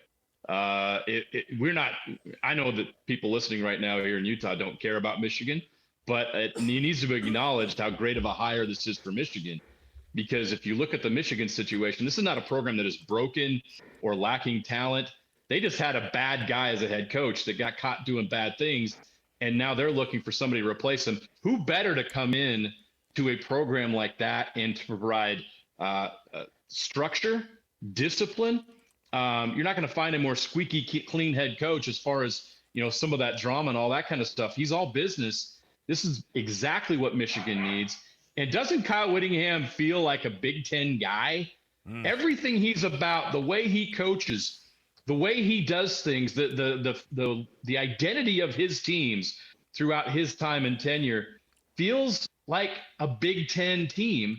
So it makes perfect sense for Michigan to come in and bring Kyle Whittingham in. Yes, at age 66. I don't think this is a long-term thing, but for now, this is perfect. It's exactly what Michigan needs to do to clean up this problem that they have. But the talent is there for Kyle Whittingham to go in there and win immediately. Now, this is where it impacts everybody here. And this is my first thought. We heard it made Alex, we talked about this. Yeah. The Michigan job comes up. It's like, oh, that's interesting. I wonder if Kyle Whittingham would be interested. And here we are. He's very interested, and they're very interested in him. And it looks like this is going to happen. It could be officially announced as soon as this afternoon sometime.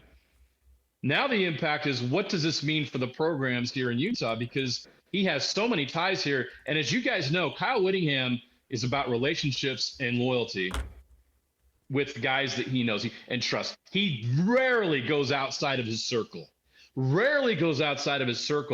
To bring in coaches and assistants. He likes to go with people he knows and trusts. And there's been a lot of them. And a lot of them still work in the state at Utah and BYU and maybe other places. We'll see what kind of staff he brings. So it's no surprise to me that Jason Beck would be somebody who he's targeting as his offensive coordinator choice. And obviously, Jay Hill makes a lot of sense as well. This could impact both BYU and Utah in ways that we're processing right now, right? What would it mean to Utah? You finally bring in an offensive coordinator that gets Utah in the top 5 offensively, which you never thought you'd see outside of special seasons at Utah. And BYU, losing Jay Hill would be a massive blow to that program, almost an irreplaceable blow to that program. I don't know who out there Kalani could go get that could provide both the scheme, the experience, and the recruiting ability of Jay Hill that wouldn't be a step backwards. And so this could have a huge impact on Utah. And I look at more assistants at Utah. Does Jim Harding want to go to Michigan? Is that a discussion? We talk, others have talked about Lewis Powell and others. There's so many good coaches on both of those staffs that what impact is this going to have on both Utah and BYU when it comes to personnel? I don't know about players. I imagine there could be some, but the players, I'm sure if he could bring some with him, he would. But I think the bigger impact, the bigger fallout from this is going to be how it impacts the coaching staffs at both Utah and BYU, and both the short-term and long-term impacts it could have on both the Cougars and the Utes. Hey, we've all seen the movie Jerry Maguire. I'm feeling this when Jerry Maguire is being sent out the door and everybody's scrambling. He's scrambling to get all of his players and everybody signed and I'm feeling like Kyle Whittingham is now, is making calls. Obviously, Morgan Scalley's making calls. Kalani has to be, as they're getting ready for a bowl game, has to be making calls. I'm picturing a lot of scrambling that's happening right now with Utah and BYU. Yeah, I think the last concern or worry up on the hill is that bowl game right now, right? Not even a thought. What kind of machinations are going on in the background? I think Coach Atuaya even tweeted out today an interesting tweet if you want to go on Twitter and see what he said after all this news came out, because this directly impacts everybody in that room, because either you're going to be asked by Kyle Whittingham if you want to come to Michigan, or an assistant could be moved and then shuffling can take place. There's so many scenarios that could play out here depending on who Kyle Whittingham wants to talk to about assistant coaching jobs, or who could be taken, who gets left behind, how are those voids filled. My goodness. I mean, if you're trying to prepare for a bowl game while you're dealing with all that, I can't imagine. It's a good thing nobody cares about bowl games anymore, right? Because this would be a massive distraction, and you're playing Nebraska, who has their own problems. Right. But how does that, it was already kind of awkward to begin with, because the stepping down thing, and even in Kyle Whittingham, when he talked to, finally did his first media availability after all this news came out, and talking about how he didn't want to wear out his welcome and everything, it already felt a little bit awkward with, the transition. Now this takes it to another level, because now you've got Kyle Whittingham, who's still through the bowl game, is going to coach this bowl game. And if you're Morgan Scalley, you're wondering how many of these guys are going with him and how many are staying with me. What kind of dynamic does that create in that room and in that program? These are guys that have coached together forever. This is a relationship between Morgan Scalley and Kyle Whittingham that goes way back. 20 plus years to when Morgan was being recruited. 25 years as recruited as a player, and then obviously as a coach.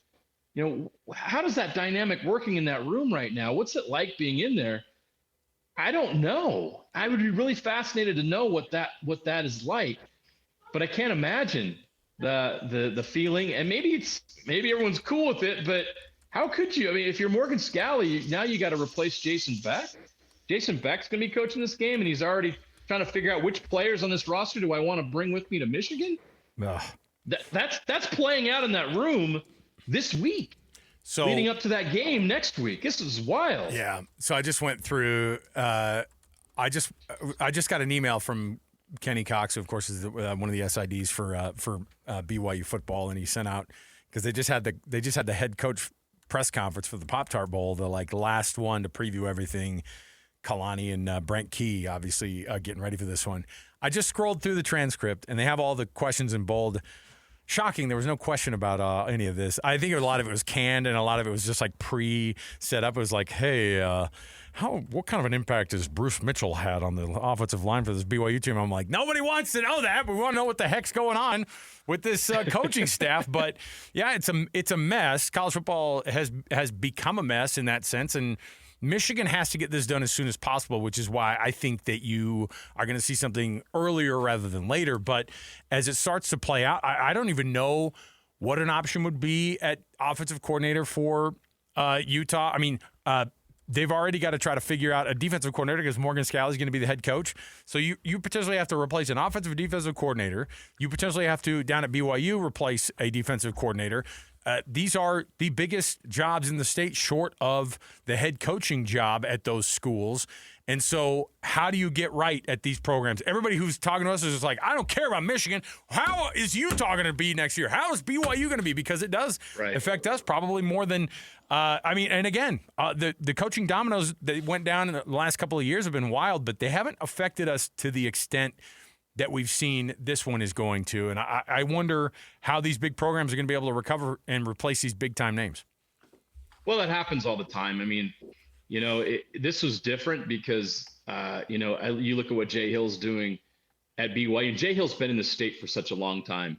And Jason Beck's bounced around quite a bit. Yep. And that's what he needed to do to develop in his career. But his ties go back to BYU, and BYU fans have known him for 25 years. And so by that, Utah fans have been familiar and know the name Jason Beck because of his time as a player at BYU and also his coaching stint at BYU.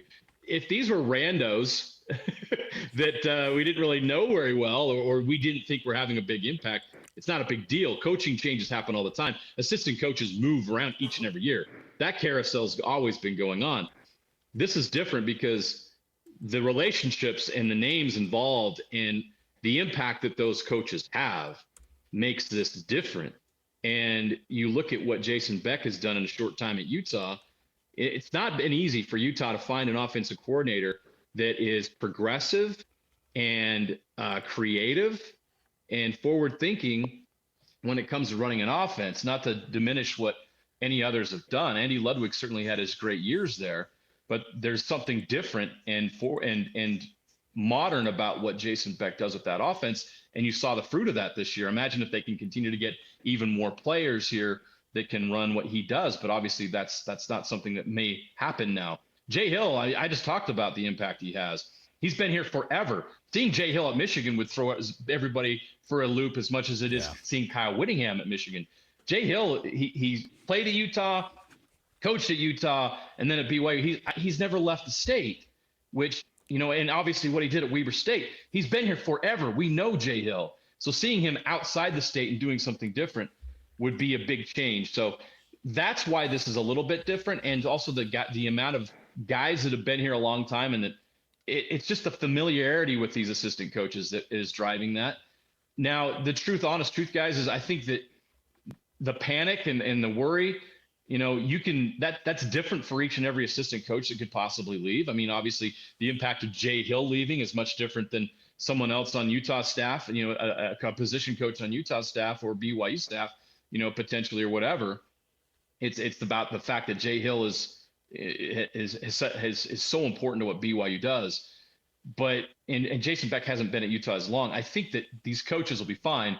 Kalani will be able to go out and get somebody that would fill those shoes. It obviously wouldn't be at that level, and they'd have to grow into that. And as far as Morgan Scally, I mean, I don't know what his relationship is with Jason Beck anyway. I mean, I have no idea. So I'm sure these guys are used to going out and interviewing new coaches each and every year. This is part of it. Morgan Scally wanted this job. He wanted this opportunity. Welcome.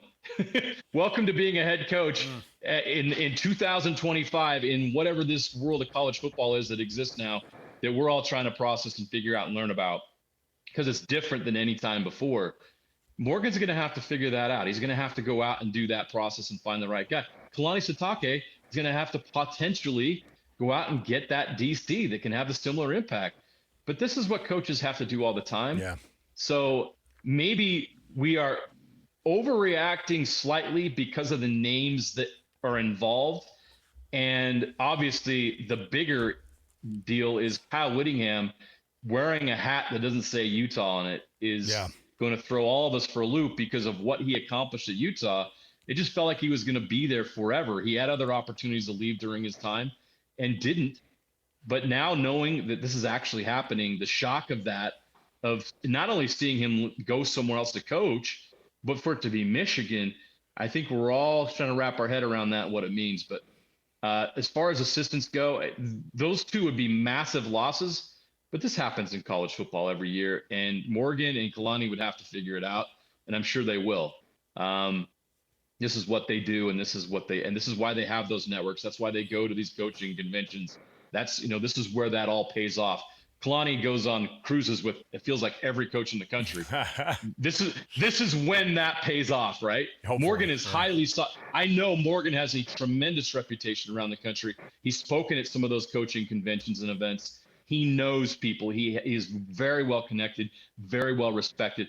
They'll be able to go out and hire coaches that can do an adequate job. But yes, it's going to have a huge impact if those names we've mentioned actually leave and follow Kyle Whittingham to Michigan. it could have a colossal impact on recruiting. And we don't even know the players yet that could possibly be leaving. But again, we've seen, this is the new world. It's transfer portal. Players leave every year. So what?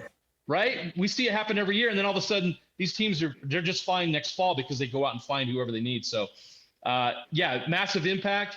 They'll have to figure it out. But certainly it's shocking to see all this develop because, man, imagine a month ago sitting here and seeing this all play out and witnessing what we're seeing right now. It'd be incredible. Well, I think you're going to see, most of what people are saying too, and I wonder how much of this is, the public perception versus what really is going on. That's a tough thing to be able to call, but there are a lot of folks that feel like Utah botched this thing and that they screwed it up and that they could have had Kyle Whittingham as the head coach still, but they felt like they needed to move on from something. And I think he obviously, as soon as he started to feel that, was like, I'm not going to be the guy who ends up being like this, you guys think I'm a lame duck coach? Fine. I'm going to go somewhere else.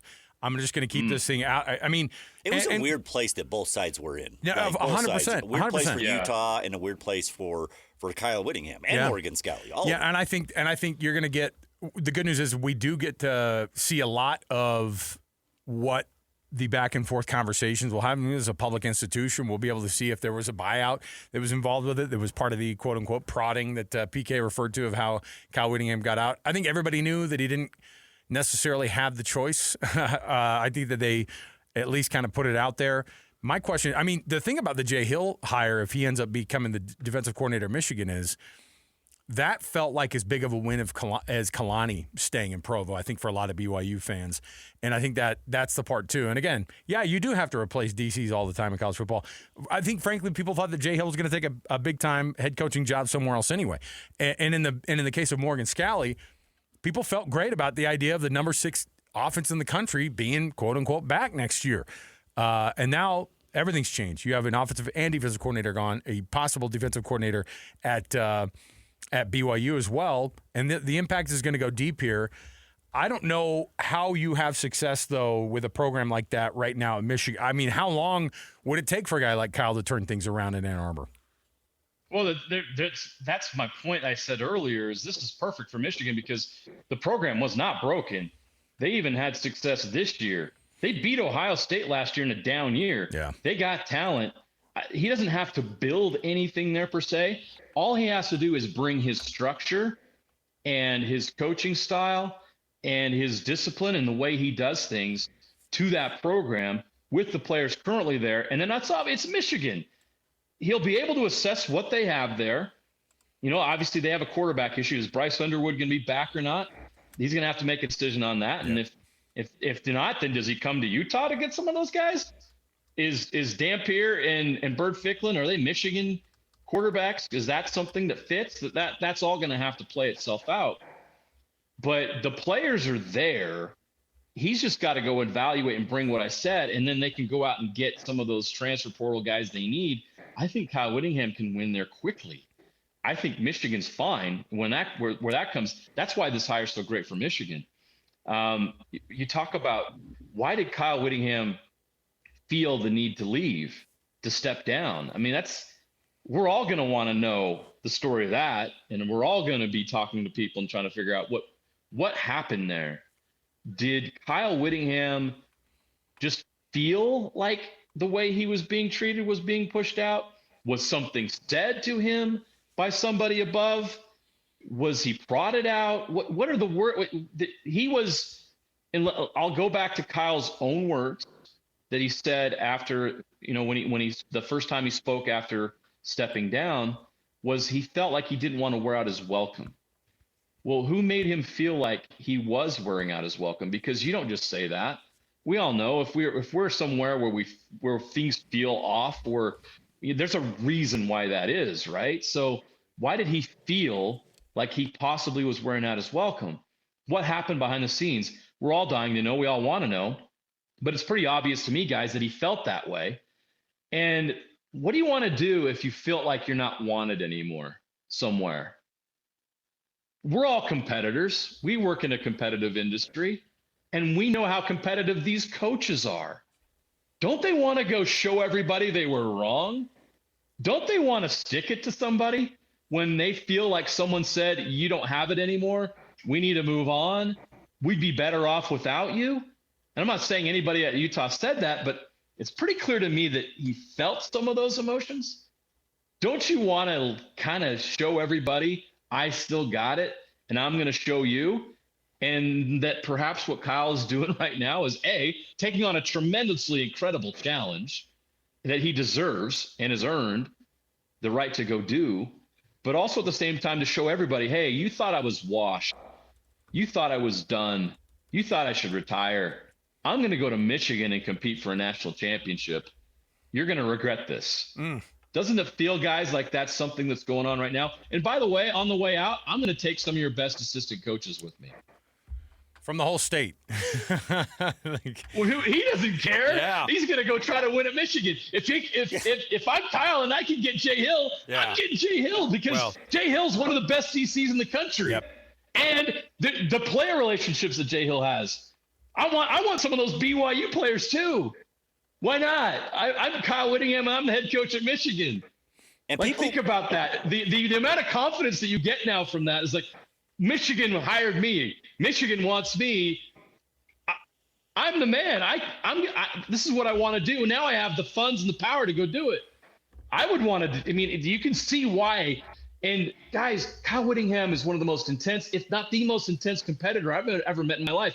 I've been around him. I had a chance to see how he operates, just even in his own office. The amount of attention to detail. He has every minute of his day planned. Every minute of his day. There's not a more disciplined, more structured person I've ever seen in my life. And he's going to take that to Michigan. He's still got it, man. I think he's the intensity that he goes about things and the fiercely competitive person he is. This is exactly feeds into that kind of competitiveness that he has. Is I'm going to show you guys what I can do. You didn't think I could coach anymore? I'm about to show you at one of the most storied programs in all of college football. I'm going to show you, and I think that's what's going on right now. Nobody holds a grudge like Kyle Whittingham. Just go see the it was Utah, the third quarter. Yeah, just it was go the see third quarter. Utah-Wyoming game. Did you want us to quit? It was the third quarter. Absolutely. We all know that. Joe Glenn has caught so many strays today on this. And if he feels like he's been wronged, which obviously, like, he wasn't ready to go. So if he feels like he was wronged in any way, he's coming for you. Even if it's a perception, Lloyd. Exactly. Even if he perceived it, he's going to be driven and motivated by that to go show people. And I totally understand why Kyle Whittingham is taking this job and wants this job and wants this opportunity. It makes total sense to me. So tons of Michigan fans, by the way, coming out of the woodwork and going, this is what we need. This is what we need. Very few reaching out and going, no, this is a bad hire. Everybody wants. I think part of the issue is that winning at Michigan's one thing, and usually that fixes everything. I mean, you could just look at this program that's been an absolute mess and has been filled with bad people, and winning still was still the biggest deal. They're like, I don't know, I can deal with the off the field stuff, and I could deal with the cheating allegations, but Utah, of course. There's a different vibe with Coach Whittingham, and I think people come in there and go, well, he's going to clean up the place. He's not going to actively go in and be like, I'm going to clean this place up from the top down. You know what he's doing? He's going in there and go, I have one way to coach, and this is the culture that I bring. And by the way, along the way, I guarantee that it'll get cleaned up. But it's not because I'm coming in here in cleanup mode. I come in here in Kyle Whittingham competitive mode. And that's the same, by the way, Michigan fans remember over the past, 10 and 15 years when they played him in 08, when they played him in that back-to-back series in 14 and 15. And Kyle Whittingham beat him in every contest, And so there's obviously they know who Kyle Whittingham is. They can't pretend. And Kyle Whittingham, by the way, that national championship run, it's back on the table and probably more than it ever has been just by taking this job. And as one of the people pointed out, it just feels weird because will Kyle Whittingham have a seizure when he has to mutter the term "Go Blue" when he gets to Michigan? The answer is probably not because the green part helps that. The green will always help you say "Go Blue." JJ, we appreciate it, man. Jeremiah Jensen. We've all been off during some of this break here, but we've all been watching this very, very closely. And then today we're all working because here we are talking about. It's been good. Thanks, I mean, this is a massive story. So oh yeah, it's a massive story, and it's fun to be able to get on, and I know a lot of people listening. I mean, I saw people on Twitter. It's like, you guys need to be on. Like, here we are, guys. We're definitely on, and we want to talk about this because this is a massive story. It's going to continue to be a massive story. We're going to see the fallout from this in the coming days and weeks. But it's been great to get on and talk this through, guys, because I had a lot of thoughts as soon as this happened, and so it's been fun to share some of those thoughts and get that out. But yeah, what a day! Massive story, and we'll continue to follow it. We're trying to figure out which one or what a bigger local story has been that we've covered. And the Gordon Hayward stuff is actually not that big of a deal compared to this. No. I guess when Rudy Gobert had COVID down in Oklahoma City, that ended up having a lot of repercussions. But that was that changed the world. That was a different scenario. Was a different scenario. But from changed in a different way. JJ, you've been covering this market for 20 years. We've all kind of watched a lot of big news come and go. Where does this one land, do you think, in stuff that we've been covering? Yeah, it's significantly up there. The story's not done developing, so the judgment will come once it's all fleshed out, because we don't know who's leaving or who's going. Look, if Kyle Whittingham just goes and coaches Michigan, and Utah and BYU were able to retain all their assistants, and we see maybe one or two or maybe no transfers, then it's not as big of a story, right? Because it's just, Kyle Whittingham is going to take the Michigan job, and his legacy stayed in Utah stays intact, and it's just a cool chapter in Kyle Whittingham's coaching history. But guys, we know that that's probably not how this is going to shape out. And if it shapes out the way we think, how do Utah fans feel about Kyle Whittingham if their coaching staff ends up getting gutted and some of the key players leave? And BYU fans already still dislike him, so it doesn't really matter there. And what if that's the thing with Jay Hill, is like no big deal, but what impact does Jay Hill leaving BYU have on BYU's program? Massive. So you take a big step back immediately. Yeah, 100%. So that's the story. The story magnifies as those dominoes continue to fall. And so the judgment on what impact or how significant this is in Utah sports history is still developing. And we're all going to sit there and watch each domino fall and go, what's next? Because this is just getting started. Jeremiah, we appreciate it, man. I love seeing the rumors and things swirling, because we lick our chops when it comes to this stuff. And I know that you're a breaking news, sports breaking news junkie like we are, and so we appreciate it. Thanks for jumping on in short term. And well, guess what? We'll chat with you again, I'm assuming, in the near future about all of this. So there you go. Thanks, JJ. Good. Appreciate it, man. Yep. See you guys. There you go. Jeremiah Jensen. Let's take a break. Well, should we take a little quick break? Yeah, we'll take a quick break. Yeah. We've been going for a while. Let's take that break. We'll come back. Sorry, Steve. We're going to get to you here. We'll get to Steve Bartle in just one moment here. I do also have a very, very we have a clip from Dave Portnoy we want to play a little bit later, arguably one of Michigan's at least most loud-spoken fans on the internet, and what Stooley president has to say about his Blue hiring, the possibility of hiring Kyle Whittingham. According to them, spoiler alert, they're back officially. So we'll take a break. We'll come back. Steve Bartle joins us next, 97.5 the KSL Sports Zone.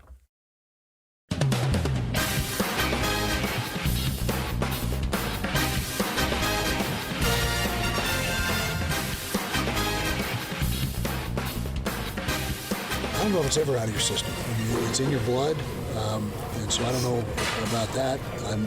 Not that being said, I'm not sure what I'm going to do, but it's when you got the coaching in your blood, it just doesn't go away. Well, the program's in a good place right now. As I've said many times, after last season, just didn't sit right with anybody, particularly me. Came back, and unfortunately, we were able to get the ship righted, and everything's on track. The program, like I said, is in a good spot. Got good coaches. Coach Scally will come in and do a great job. Got good players. So now is the time.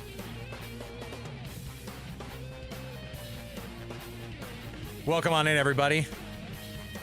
The KSL Sports Zone marching along here on a breaking news day, the day after Christmas. We appreciate them waiting till after Christmas. Lloyd, that could have been the alternative. We could have been here right now, yesterday. But instead, the possibility of Kyle Whittingham being hired as the University of Michigan next head coach. It's all but a done deal, according to sources, multiple. And not just that, the names that are being floated out there for the possible offensive coordinator job, Jason Beck's name at the very, very top of the list, according to those sources. Jay Hill's name at the very top of the list for the defensive coordinator side of things. And so you would see a massive shift here in the state of Utah when it comes to the coaching across the entire state for the two biggest programs. Joining us on the program right now, he is our Ute insider for KSLSports.com. Steve, I know we all imagined we'd have a nice break, but we know how it goes. We don't get to have nice breaks sometimes. We can't have nice things all the time, but massive news.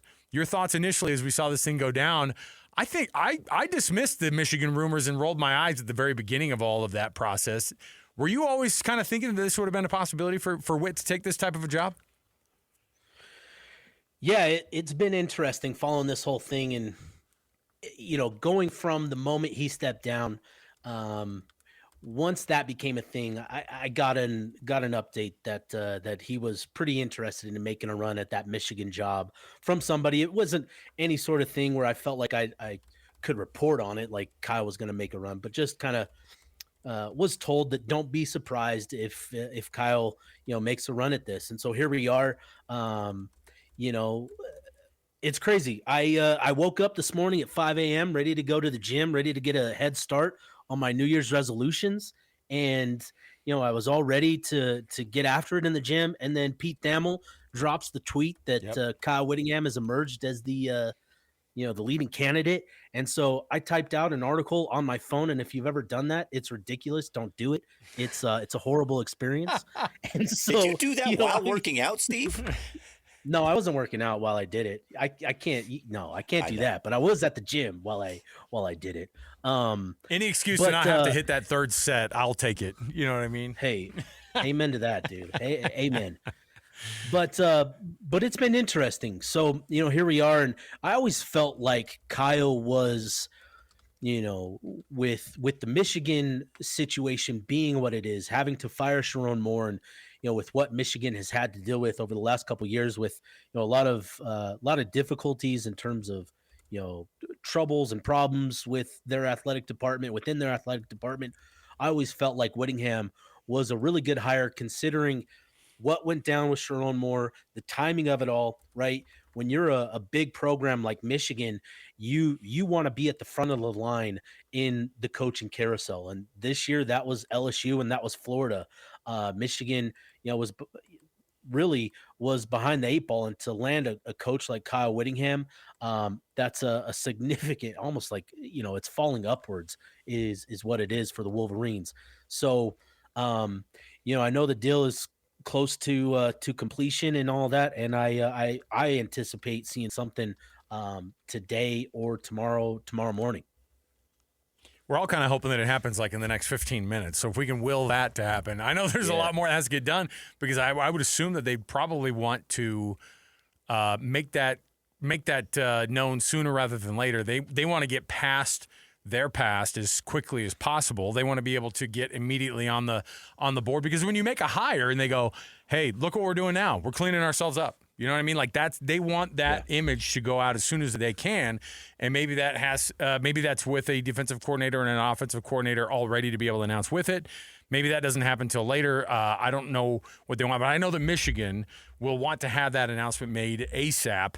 And the powers that be, I'm sure there are a lot of folks out there, and Steve, you're not above this either, but the air traffic control, the possibility of seeing a charter jet heading to Ann Arbor out of Salt Lake today or yesterday, I'm sure people are looking into it. It's a wild time, but what do they do what were they thinking from the defensive coordinator position anyway at Utah as Morgan Scalley was trying to figure these things out? And then now, if they have to adding an OC into it, is that something that is going to put Utah behind the eight ball for the next season, for even longer term, or do you think there are guys that would be available immediately that they could feel good about? Well, there's a lot there. I heard that Kyle Whittingham was going to be in Ann Arbor today. Haven't been able to confirm that officially, but was told by a pretty good source that he'd be in Ann Arbor today. I would anticipate that Michigan and Kyle have a really good idea of what the staff is going to look like by the time they make the announcement official. So that means offensive coordinator, defensive coordinator, probably a couple position coaches. I think Michigan is going to want to have this pretty buttoned up by the time the news is done and announced. And so what it seems like is, Jason Beck, it sounds like he's the leading candidate to be the offensive coordinator for Michigan. And then, too, it sounds like Jay Hill is also kind of the leading candidate for the defensive coordinator position, which obviously is pretty significant as well. So in terms of what it means for Utah and Morgan Scalley specifically and how they move forward, frankly, I don't know. This is going to be a pretty significant moment, for Morgan Scalley as he begins his career, right, where he now has to make a pretty significant hire at offensive coordinator. On the defensive side of the ball, it sounds like those coaches are pretty well locked in with Morgan Scalley. Speaking of Coach Swan, Coach Shaw, Coach Ellis, and Coach Lewis Powell, that's been the overwhelming sentiment. As those guys are pretty locked in with Scalley. And so from that side of the ball, it sounds like he's got a pretty good idea of who that's going to be. I've said it before, and I continue to hear that Coach Swan is probably the leading candidate, for that defensive coordinator position. And so that helps him there. But the offensive coordinator position, that's now a pretty significant job that he has to go out and find somebody. And given where we're at, in late December, going into January, you've got a bowl game next week where, Morgan Scalley is probably going to be the head coach of that game. It's going to be really interesting to see what Utah is able to do in that game. But then for Scalley, who he elects to make a focus in their offensive coordinator pursuit. And then two, it's not just that. It's, there's potential personnel departures, not just personnel, but personnel staff departures. I wouldn't be surprised to see Utah's general manager, Robert Blecken, follow Kyle Whittingham to Michigan. And that's now a pretty significant role in college football. So this is pretty impactful, and Morgan Scalley is going to have to hit the ground running here now that it seems Kyle Whittingham is off to Ann Arbor. Steve, who are, and this is kind of speculation. Who are like do you think is going to be your for Morgan Scalley? Who is like his must-haves, guys that he absolutely needs to retain? Obviously, I think Jason Beck's only here a year. I think that one's going to be difficult. There's obviously not going to be as much maybe loyalty with Morgan there. But who do you think are like the must-haves that Morgan Scalley really, really needs to land to try to keep a little bit of maybe chemistry or whatever with this staff? Yeah, I think obviously it starts on the defensive side of the ball. And, as long as he can keep his defensive coaches here in Salt Lake City, that's going to be a big relief to him, as they have to start to retool and all that. But as long as Utah has their defensive coaches, they have their defensive players, it'll be a competitive team. Offensively, you're hoping to hang on to as many guys as you can, but obviously it sounds like Beck is the leading candidate for the coordinator job. It also sounds like Jim Harding is likely going to follow Whittingham to Michigan. Harding is from the Midwest. He's from Ohio, and I would assume that Michigan has always sort of been a dream job for him. He's pretty loyal to Whittingham and the opportunity that he provided him. So you're going to want to hang on to as many offensive line players as you can. And Isaac Asiata could be pretty impactful there. So you're going to want to hang on to him as well. And then, if you can hang on to Atawaya and Micah Simon, that's pretty significant as well to keep the chemistry. But, again, it's all going to depend on what Scalley elects to do with that offensive coordinator position, right? There could be an offensive coordinator that wants to bring in his own guys and bring in that chemistry, from his side of things, which we saw with Beck last year, bringing in Simon and Atawaya. So there's a lot of things to factor in here. But as long as Scally can keep the defensive coaches, keep the bulk of that of those defensive players, keep Asiata and a couple other guys on the offense side of the ball. Obviously, at the quarterback position, that's going to be really interesting to follow here. I think Bird Ficklin, he's signed and ready to run it back for 2026. With Devin Dampier, we know that he has a really good relationship with Jason Beck, and even despite Bryce Underwood's presence there at Michigan, I could see Devin Dampier wanting to follow Jason Beck to Michigan, which would be another significant factor.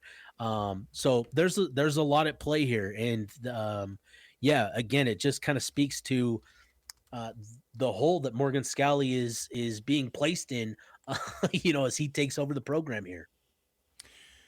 Steve, one thing that also has been kind of eating away at us is the internal turmoil that can come from something like this that feels like Utah kind of, quote unquote, blew it with Kyle Whittingham. How do they pick up those pieces and at least maybe repair what the public may be seeing as an attempt to or just really losing out in a moment like this when and forcing Whit out and getting him to a place like Michigan when obviously it felt like he actually wasn't ready to go? Yeah, this is an interesting conversation, because Morgan Scally obviously is considered the future of the program. We know that Whittingham is, to the tail end of his career. And I think one of the more difficult things is the year by year, is he retiring? Is he coming back? I think that's something that has been difficult to navigate, for certain people specifically. And with Scally, he's getting up there and he's had plenty of opportunities to leave Utah before. He had, a handful of opportunities to leave Utah this month. And I think with this whole situation, I feel like Utah prioritized the future with Morgan Scally, and that's going to be the topic of conversation, right? Is obviously Whittingham is a legend and a living legend. He's done so much for the University of Utah, for the Utah football program. He's built it into a national program that media members view highly and have a tremendous amount of respect for. But, I think a lot of, the last couple of years have really have done a number, on people there in the program with decisions that have been made, in terms of personnel, in terms of, injury and that sort of thing. I just think there's a lot of things to consider here. And I think at the heart of it was Morgan Scally's future with the program. And I think had Whittingham come back, that Scally is very likely gone from the University of Utah. Now, obviously, do you criticize Utah for choosing the future over a few more years of Kyle Whittingham when, there was a possibility where, if Whittingham does stay in place, could Utah have hired Morgan Scally back in a few years from now? Who knows? We will never find that out. But I just think there's so much to consider here. And so it's difficult to say that, Utah messed this up. But certainly it's worthy of criticism. It's worthy of questioning. And I think, Utah had the reasonings for wanting to prioritize Morgan Scally and the future. I think Morgan brings a lot to the table when you're talking about the current dynamics of a college football program, the demands in terms of needing to generate NIL. I think Morgan Scally is going to do a lot on that front to really kind of move Utah forward there. I think he can do a lot to help Utah bring in more resources. I think there's a lot of excitement about what Morgan can do at the helm for Utah football. But again, given the fact that you have a living legend in Kyle Whittingham, a few more years of that, man, it's a tough thing to to consider. There's a lot of things here to consider, and it's a difficult conversation for sure. Steve Bartle, he's our Ute insider for KSLSports.com, and he's on top of all of this, of course. And as soon as anything becomes official, you can, of course, read his byline at KSLSports.com. You can listen to us streaming live right now, and we've got a lot of hours already in the books. So we've already been doing with this thing and running with it since about 11:30 here live in studio. And so, Steve, thanks for jumping on a day that we all thought we were going to have off, but the breaking news is always the fun stuff anyway. So we appreciate you jumping on and being a part of it today, man. Thanks. Yeah, no problem. You guys have a good one. There you go, Steve Bartle. Yes, you can tune in to any of the over-the-air options, but of course you can stream all of this live, and then we're going to get the all of these across all of our shows on the podcast form as well. If you missed any of the conversation we're going to have, we still anticipate having a conversation with a beat writer from Michigan, the Detroit Free Press. He's going to join us at the 2:05 hour, and I think that's going to be interesting. Tony Garcia, Detroit Free Press is who he writes for, but he covers Michigan football and basketball. So interesting times being able to figure this thing out. We'll talk to him in just a couple minutes. Speaking of a couple minutes, I wanted you to hear a little chunk of a bite here, Lloyd, of Michigan's arguably biggest, at least loudest fan currently, Dave Portnoy, talking about... You mean Provo Dave? Provo Dave is now going to become Ann Arbor Dave, I think, for sure. It's going to be Kyle Whittingham Dave. Here's what he said when he took to Twitter today, because obviously people have been wondering about what this program's going to look like, and here's what Portnoy had to say about it. We are so back, I don't even know what to do about it. Listen, I was a little worried about this Michigan coaching search. Not going to lie. I was saying, I hope we know what we're doing. I hope these guys in charge, I don't even know who that is, but I hope we have a plan, because time is a ticking and I'm getting nervous. You saw Kalen DeBoer. No, I didn't want him. You saw Dillingham didn't get offered. I was like, oh, I would have loved Dillingham. And then what happens? Kyle Whittingham. Yes, Kyle Whittingham from Utah. 2 decades at Utah. One of the greatest coaches in the history of college football. Listen, Provo Dave knows him well. He built a powerhouse, tough, physical, man, Michigan-type football. I've heard Urban Meyer, he never dreamed this. I heard Urban Meyer whisper in production meetings at Big Noon Kickoff, man, that Whittingham's the best coach I've ever seen. And now he comes to Michigan. This isn't just rebuilding, restarting. This is the beginning of a dynasty. The Michigan ethos, the Michigan man mantra, it's back. This is an upgrade. I never wish ill will on anything. I never want my head coach to be having an affair with his executive assistant and then run into her house with a butter knife and threaten to kill himself in front of her and harm. Nobody wants that. But when you put your bet on a pillow, a Michigan man pillow at night, and you think how this thing shook out, honestly, it couldn't have shook out better. We now have one of the best coaches in the history of college football, leading the best program in the history of college football. This thing, I couldn't be happier to welcome Kyle Whittingham to the Michigan Man family. He is an honorary instant Michigan man. And if I'm Ohio State, I'm not worried about the playoffs. I'm worried, will we ever beat this team again? It is great to be a Michigan Wolverine. Say it together. It's great to be a Michigan Wolverine. It's great to be a Michigan Wolverine. I think he's excited, Lloyd. I think Dave Portnoy's pretty darn excited. You know what? That's what Kyle Whittingham will bring to Michigan. I think that, honestly, I haven't seen. I mean, I think there's some folks out there that'll just poo-poo whatever the decision is that's being made. But you're telling me that that's not an upgrade, at least from Sharon Moore? I mean, times 1 million. Not just from the integrity standpoint, not just from like the you don't have to worry about that kind of crap standpoint. He's a better coach. I mean, just plain and simple. Michigan fans who should be through the roof. They should. Now, Utah and BYU fans, yeah, they're gonna be a little grumpy. But like I said, like we've talked about, if Morgan Scalley comes out and wins, and does what many think that Morgan can do, and BYU keeps doing with it, then guess what? It won't even matter. It'll be fine. They won't be grumpy at Witt. They won't be grumpy at Utah. They won't be grumpy. It'll take a minute. Yeah. They'll be fine. All right. We'll take the break. The reports, of course, is that it's all but a done deal with Kyle Whittingham going to the University of Michigan as a head coach.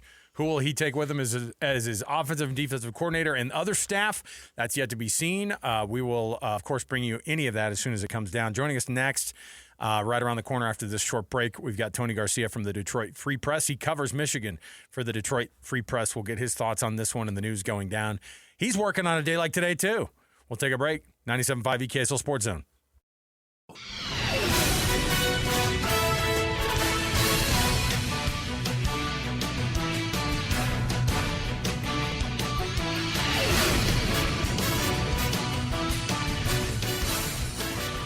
Welcome on in, everybody. Alex, Kirry, Lloyd, Cole. We're here live at the KSL Sports Zone. Of course, the news trickling out across the entire world of college football and the head coaching carousel that is very interesting all the time is that Kyle Whittingham, legendary Utah coach, former legendary Utah coach, after stepping down a couple of weeks ago, and Morgan Scalley taking that job officially, the Michigan job looks to be his.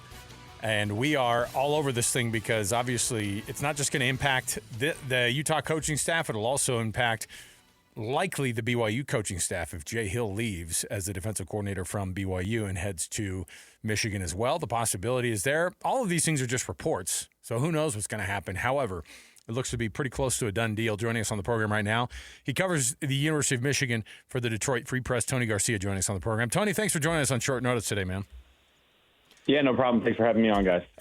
Initial thoughts. I think generally people seem very, very high on this pick of Kyle Whittingham coming to Ann Arbor.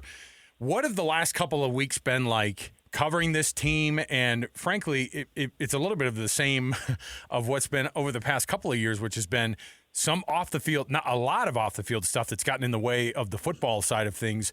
What about the rumors with Coach Whittingham, and how's that affected the Michigan fan base?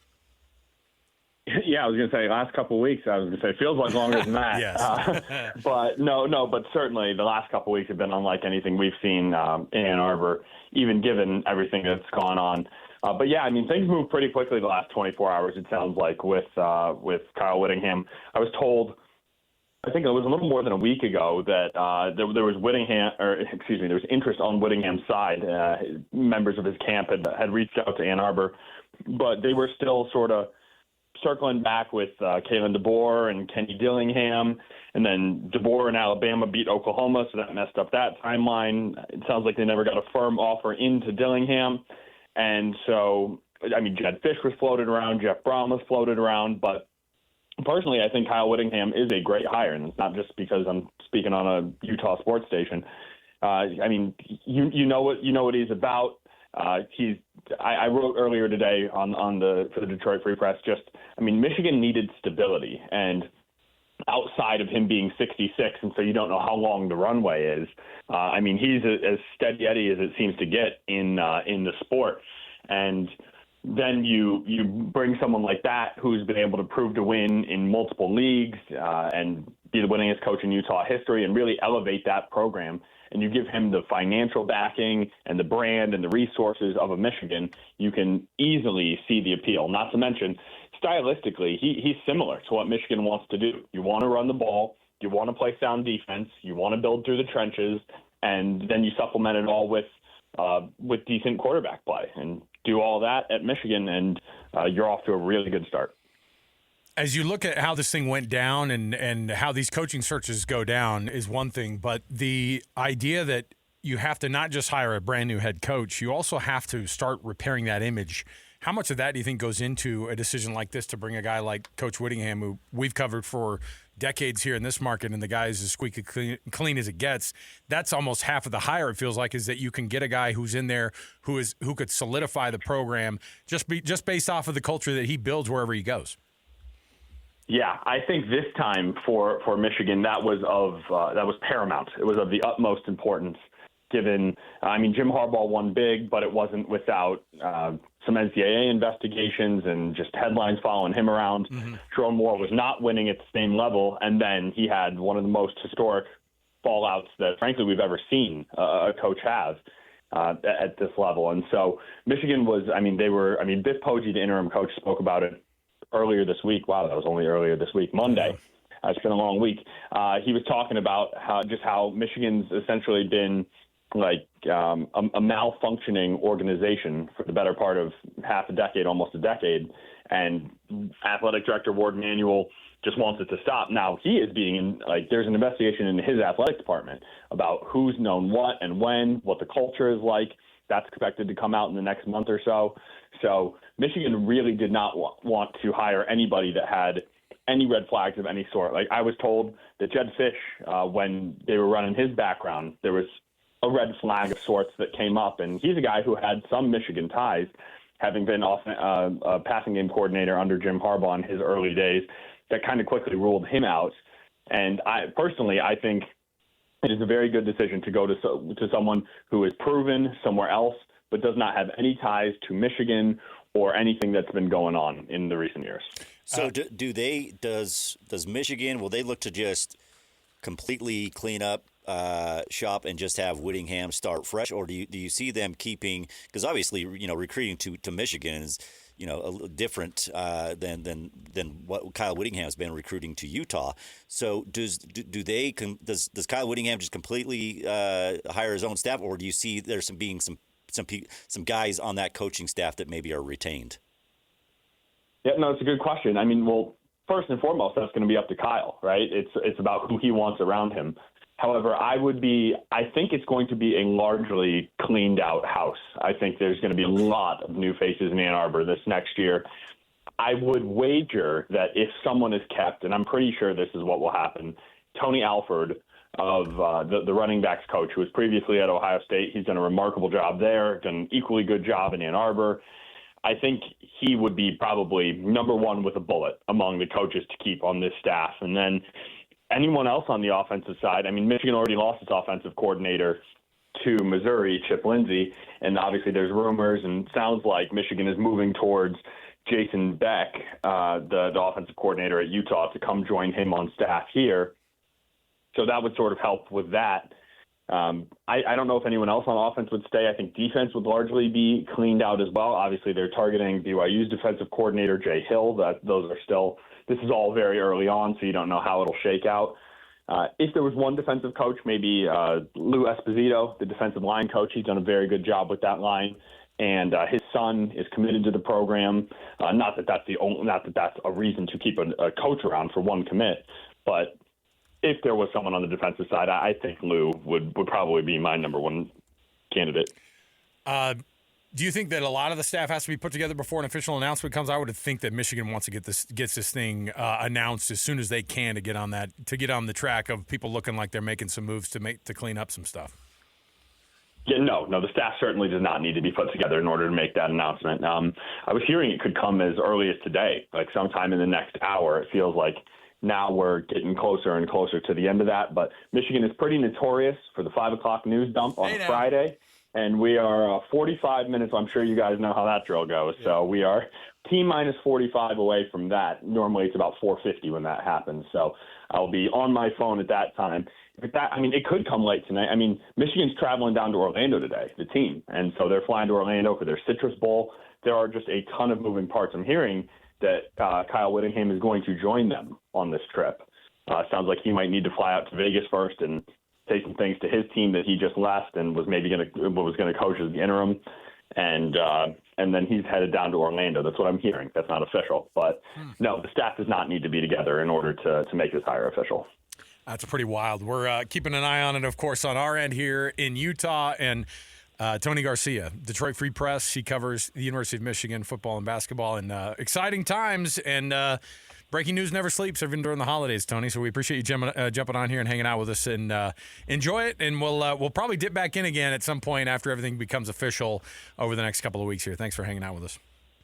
Yeah, that'd be fun. Thanks for having me, guys. There you go, Tony Garcia. That's pretty wild. Yeah, I mean, you mentioned that line on Kyle. He's going to probably fly out to Vegas first to say goodbye to the team. It's like, yeah, I don't think so. I don't think that's going to happen. I think he can send a text. Can you imagine Kyle being hired by Michigan and going out to? Game? I mean, look, I don't want to speak for him. I'm not going to pretend like I don't know what his feelings are about the whole thing. No, I'm sure he would love to. But especially if he has to I mean, if you don't the think Kyle rumors, Whittingham would love to be there, Coach? I'm sure he would. I Absolutely. love this. Getting the other side, just a couple little extra things when Tony Garcia just tells us, yeah, it sounds like I've heard that Kyle Whittingham is going to make that trip down to Orlando with the Michigan team, or to meet up with the team down in Michigan. Anybody else in Orlando? Hans Olsen. Who else? Anybody else? Another team? All of BYU and all of. Well, isn't that nice? Is there anybody that he's looking to take from that staff? I think Brent Key's got some guys that he's really honing in on that Georgia Tech team. Anybody else on that staff that he might be? I don't know, wanting to talk to. Not that he couldn't. Listen, that's why the trip. That's why the trip to Orlando makes a lot of sense. Yeah, say hi to the team that you may be the head coach of. Also, I don't know, make a little meetup happen. I'll meet you at Harry Potter World. Well, if you do that, you will run into Hans Olsen. Oh yeah, I'll be in the Slytherin house.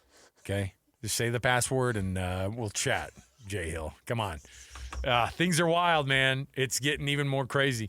So that even just those little tidbits, pretty fascinating to see. And yeah, you have to wonder if the moving parts of the Bryce Underwood thing's interesting, but it's not. I mean, these players, it doesn't matter. Like, Devin Dampier could easily leave the University of Utah and go over to Michigan. He could easily leave and go to ASU because we've heard that. His high school coaches down there. I'm sure Kenny Dillingham would love to be the disruptor of that situation and get him out of Utah. But all the moving parts that go along with this. And, yeah, on top of all of it, you've got a BYU-Georgia Tech bowl game tomorrow that's going to be affected immediately by it. There's no way that people are going to pretend like this thing is happening. Kalani, the amount of questions that he's going to wish he never has to hear during the bowl game. I'm just here to talk about the bowl game. I mean, I already know what it sounds like. Once he had this whole deal done after the Penn State thing, everything was we done. thought it too. We're out there. We're clean. Unscathed. I got all my coaches. I got more money. We got, more NIL. Like, we're golden. Yeah, and how things change. And I said it too. And I know for a fact that BYU fans felt amazing about getting Kalani long term, but part of that deal of getting Jay Hill paid and keeping hhim on was such a huge part of that. That was a huge part of a sigh of relief coming out of the BYU camp, out of BYU fans, out of their administrators. All of the headache that Brian Santiago had running up to that moment has returned today. I guarantee it. He is wringing those hands. I guarantee he's in Orlando. I guarantee they're trying to figure out how this thing is going down. If they're not sitting down and having serious discussions with Jay Hill right now, and I've had a few people reach out and go, I thought he couldn't move laterally. I thought that was part of his clause. He couldn't have a lateral move. He had to take a head coaching job. Money talks. And I'm not saying that Jay Hill will just throw everything away. What I will say is that Michigan will throw whatever they need to into the work so that they could make this thing happen for Kyle Whittingham. And Michigan fans have no idea. They don't know Kyle Whittingham from Adam. They know his name. Fine, great. They have no clue who Jay Hill is. And if he ends up being the defensive coordinator there, they're out to find out that they have a shot at a national championship by those two names alone. I'm still out. The jury's still out for me on a 1-year Jason Beck success that he had. I think it's awesome, and I know that Whit loves that style. That's why he's taking him. If he does, he loves that style. Run the ball 2.5 to 1 times of throwing it. Right. Keep that ball on the ground. Yep. Give me 240 yards on the ground every game. He wants to see it, and as ESPN is now reporting, it's expected to be a finalized deal today. And because they're on Eastern time there in Ann Arbor, I would assume it's going to happen at 5. I would assume in the next few minutes or in the next half hour to 45 minutes, we may hear something solidified there. But, Pete Thamel's on right now on ESPN talking about this whole thing. And obviously so many families are going to be affected by this, from We've the coaching talked about trees. the all day long, from the ripple effect / dominoes that this will have across Utah and BYU. Like, it will be felt. I mean, BYU, granted, they were able to retain everybody, with after that Penn State thing, but that doesn't mean things change. Yeah, and it feels like, I mean, without Jay Hill, like that deep, I'll just say, if you don't have Jay Hill running that defense, they are not playing in the Big 12 championship game. I don't think so. I don't either. Well, at least for That's the a different short team. term. Yeah, That's a different team. That doesn't mean somebody else can't step in, but that's how big of a deal Jay Hill is on that. The importance of Jay Hill for BYU. The difficulty of this time of year that this becomes is the recruiting timeline. The transfer portal opens up on the 2nd. Yes, you've got commits that are chatting with all these coaches at the right now, and they've committed to those coaches right now, and they may not be in place. We're hearing some potential details on this deal. Pete Thamel just said it was a possible 5-year deal for Kyle Whittingham. Any guesses on the money? I mean, we haven't seen it yet, but I bet they're going to have to be above the $10 million mark. That's the new watermark, I think, for coaches. I think they're going to have to be north of $10 million a year. And so I think you're going to see like a 5-year, 55-ish million type of a deal for Kyle Whittingham. If Pete Thamel is reporting true about a 5-year possible deal of Kyle Whittingham going to Michigan, as now ESPN's just, they're full on just diving head into this thing, and Kyle Whittingham going to Michigan seems like it's not just a done deal. It seems like the finalizing of it is going to happen probably within the next hour here. So we'll keep you up to date. What a wild day after. Isn't that? Yeah. Oh, listen. No, this will go down in the annals of remember that time? Yep, we were all at home. Is. I was eating that stuff out of my stocking from the day before, and then Lloyd goes, "What are you doing the rest of today?" And I go, "I'm free. What's Kyle Whittingham doing?" Looks like he'll be heading to Michigan. That's the report. And now the possibility of a possible 5-year deal we're hearing. If I'm going to guess, it's going to be north of $10 million a year for Kyle Whittingham. There's no ifs, ands, and buts about it. If you are Michigan and you want to be playing with the big boys, the type of money that draw people away. Lane Kiffin is getting about $13 million to go to LSU per year. Lincoln Riley 5 years ago was $10 million a year. And so I think the going rate just keeps going up and up and up, and you're going to see Michigan open up those pocketbooks, and they are willing. They aren't just paying for Kyle Whittingham; they're paying for a full PR overhaul of that program, and they'll get it with Kyle Whittingham if that ends up being the case. Let's take a quick break here, and we'll come back because I know we're anticipating Mitch Harper coming on with us, the BYU insider for KSLSports.com. They, of course, have the Pop-Tarts Bowl tomorrow in Orlando, so very appropriate that the trip that Michigan takes to Orlando down to the Citrus Bowl works out just fine if you're wanting to have a quick meeting with anybody on that BYU staff down there in Orlando if you are the brand new head coach of Michigan. But we'll see how that thing goes down. We'll ask Mitch what the fallout could look like with that, not just in this bowl game tomorrow, because I think it's going to be an absolute mess in terms of the amount of headspace that's going to be dedicated for these players as to what the future looks like. If Jay Hill leaves, the amount of people that you'd see leave that BYU program, not even just from a staff standpoint, but from a player standpoint, I think would be a lot. You don't think you'd see Jay Glasker in a Michigan navy blue and yellow wearing that number 16? I'm just throwing it out there.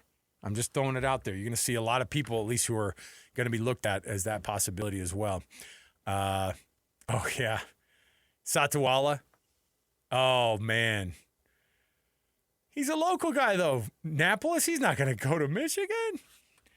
The thing is when Michigan comes calling, that's a pretty big deal. So we'll see how that thing goes. But we'll chat with Mitch Harper in just a few minutes here. We'll come back. We're also anticipating chatting with Josh Furlong. He's also one of our Ute insiders, KSL Sports, and we'll get his thoughts on this one too, get his angle on how to approach this thing, and hopefully in the next maybe less than an hour, we're anticipating possibly a news dump of Kyle Whittingham being officially named the head coach at the University of Michigan. We'll see if that happens. We'll take a break. We'll come back. More to go. Mitch Harper next with us, 97.5 the KSL Sports Zone.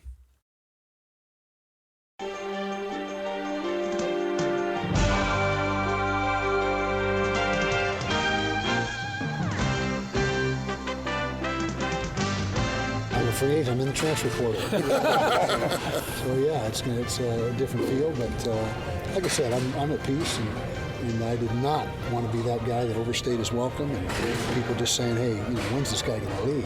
That was not my intention ever, and I hope I didn't do that. I'm sure with some people I did do that, but to me the timing is right. I don't know if it's ever out of your system. I mean, it's in your blood, and so I don't know about that.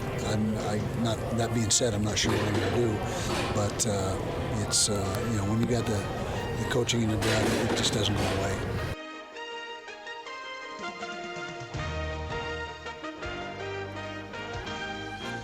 All right, everybody, welcome back. Alex, Kirry, Lloyd, Cole, Alex Napolis coming in and hitting the buttons here live for us and, frankly, doing a lot of the behind-the-scenes producing for us to get you through what has become one of the biggest days in Utah sports history, not just the University of Utah sports history, but I think overall, Lloyd, we've been talking about how big of a deal this is, how far-reaching a possible deal like this is, and ESPN is reporting that the Kyle Whittingham to Michigan deal is almost totally done. We've even heard a 5-year term possibly on that contract. We don't know any other details. We don't have anything totally confirmed, but we just had Tony Garcia on from the Detroit Free Press, and he was like, yeah, it's not just like a close to done deal. It looks like he might end up in Orlando hanging out with the Michigan Wolverines for the Citrus Bowl. I don't know if you know this, but BYU is playing also in the city of Orlando in their bowl game tomorrow, the Pop-Tarts Bowl coming up. And man, I can't think about how much of a big deal. These bowl games are already hard to tell these players to get excited about, Lloyd. Did you see Pete Thamel's latest, the updated? What's the update? Well, did you put a number out there? Sorry. I said 5 years possibly, and I said maybe 50-ish million, 55-ish million. Possibly, because I can't imagine him going for less than $10 million a year. Probably 50 because to 60. that's like I'm not seeing a number on it. That's like the going rate, and I wouldn't be surprised if it was maybe a little more. Maybe it's 60. I mean, Pete Thamel saying Kyle Whittingham has this is the update, has agreed to a 5-year deal to become Michigan's next head coach. So, what those numbers will end up being, what that'll end up finalizing to look like, we're staying on top of it here because we anticipate as it's about 4:30 Eastern, just past 4:30 Eastern time. If it approaches that 5 o'clock time frame, the closer we get to that, I think the more likely we're going to get a news dump on a Friday after Christmas on this job. But Michigan, I'm sure, wants to get it announced as soon as possible. I love this business. Oh, it's fun. And these days are even more fun. And the overreaching part, or the part that extends into a lot of these teams and a lot of the names out there, Jay Hill has been floated out there as the top name being pursued possibly for that defensive coordinator spot if Kyle Whittingham does indeed get that deal tied up officially today. Joining us on the program right now, he is our BYU insider for KSLSports.com. Mitch Harper, I would anticipate you've been watching this with a close eye and wondering the same thing we all have been wondering. What does that mean for this BYU team if Jay Hill does end up leaving the program from that defensive coordinator spot? Is that even a possibility? I've heard people say, no, he can't. His contract says he can't. I feel like contracts don't matter these days. They don't. And it's definitely – a possibility. And, Jay Hill, when I talked to him earlier this year about his relationship with Kyle Whittingham, he got even held back emotion a little bit and pointed to how much of an impact Kyle Whittingham has had on, Jay Hill's life, not only as a football player in the past and a coach, but just a man, and acknowledge, Whittingham's family and the impact that they've had. So and you look at, the possibility of Jay Hill going to Michigan, he would become a media darling in the college football coaching carousel as the next big thing to hire in coaching. For whatever reason, BYU and Utah programs, it's funny when you look at all this coaching carousel and, BYU and Utah were not deemed as programs good enough to be in the playoff, yet these Big Ten programs can't get enough of these two coaching staffs and wanting to rate them. Potentially.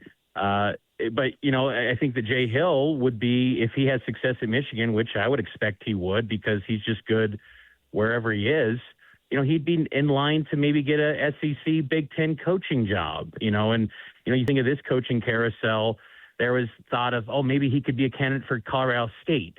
Well, and there was, talks even before he got to BYU when he was the Weber State coach that he was maybe in the mix for the Arizona job.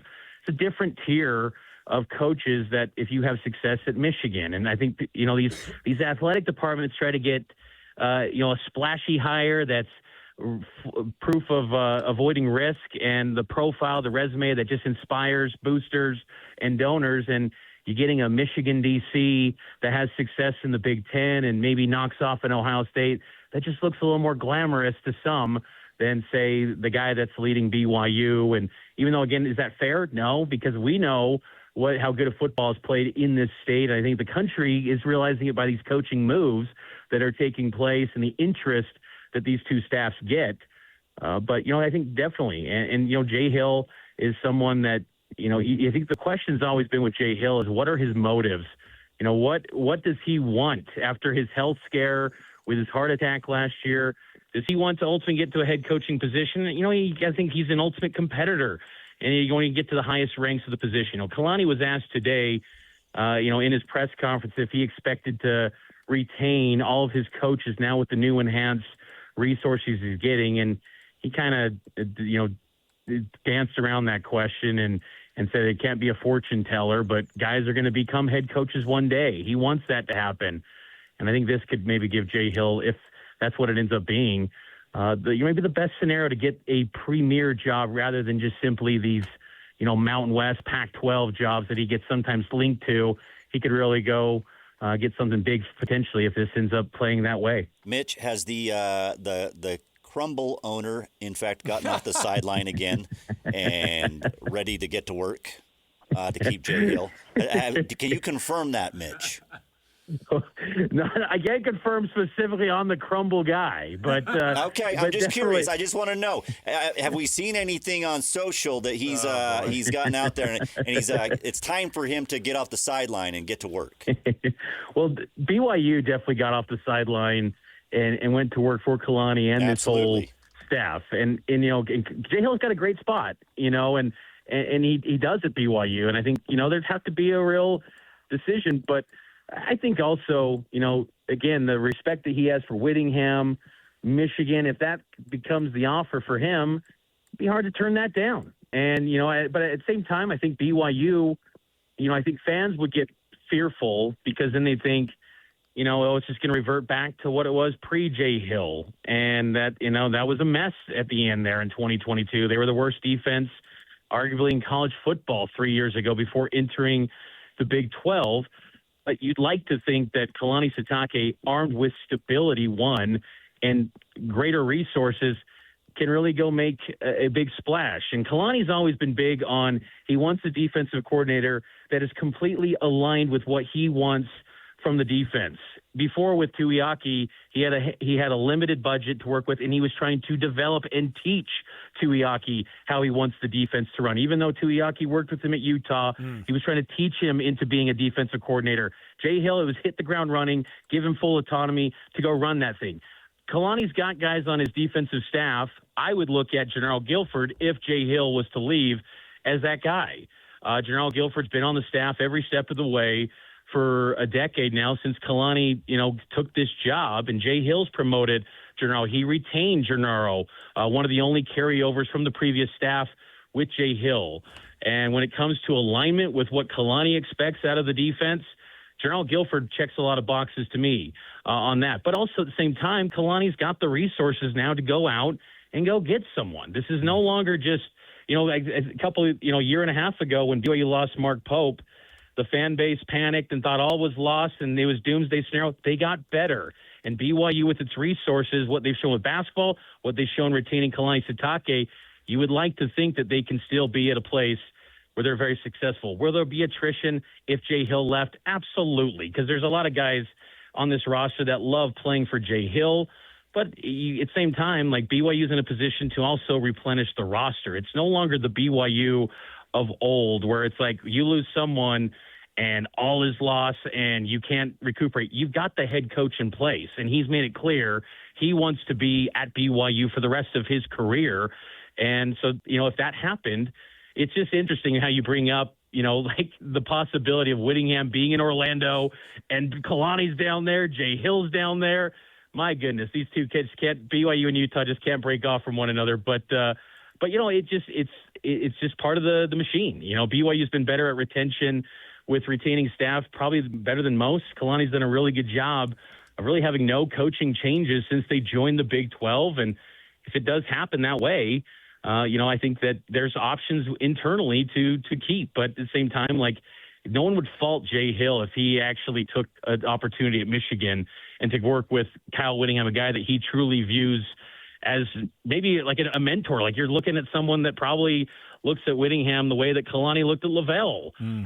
So it's a big deal, and no one could fault that. And to do it possibly at Michigan, that's a big time opportunity, and a place that has won national titles just this handful of years ago. So, but BYU, you just like to think again that they're in a spot with their enhanced commitment from the guys like Crumble and the boosters that BYU has, and the athletic department that's really aggressive under Brian Santiago.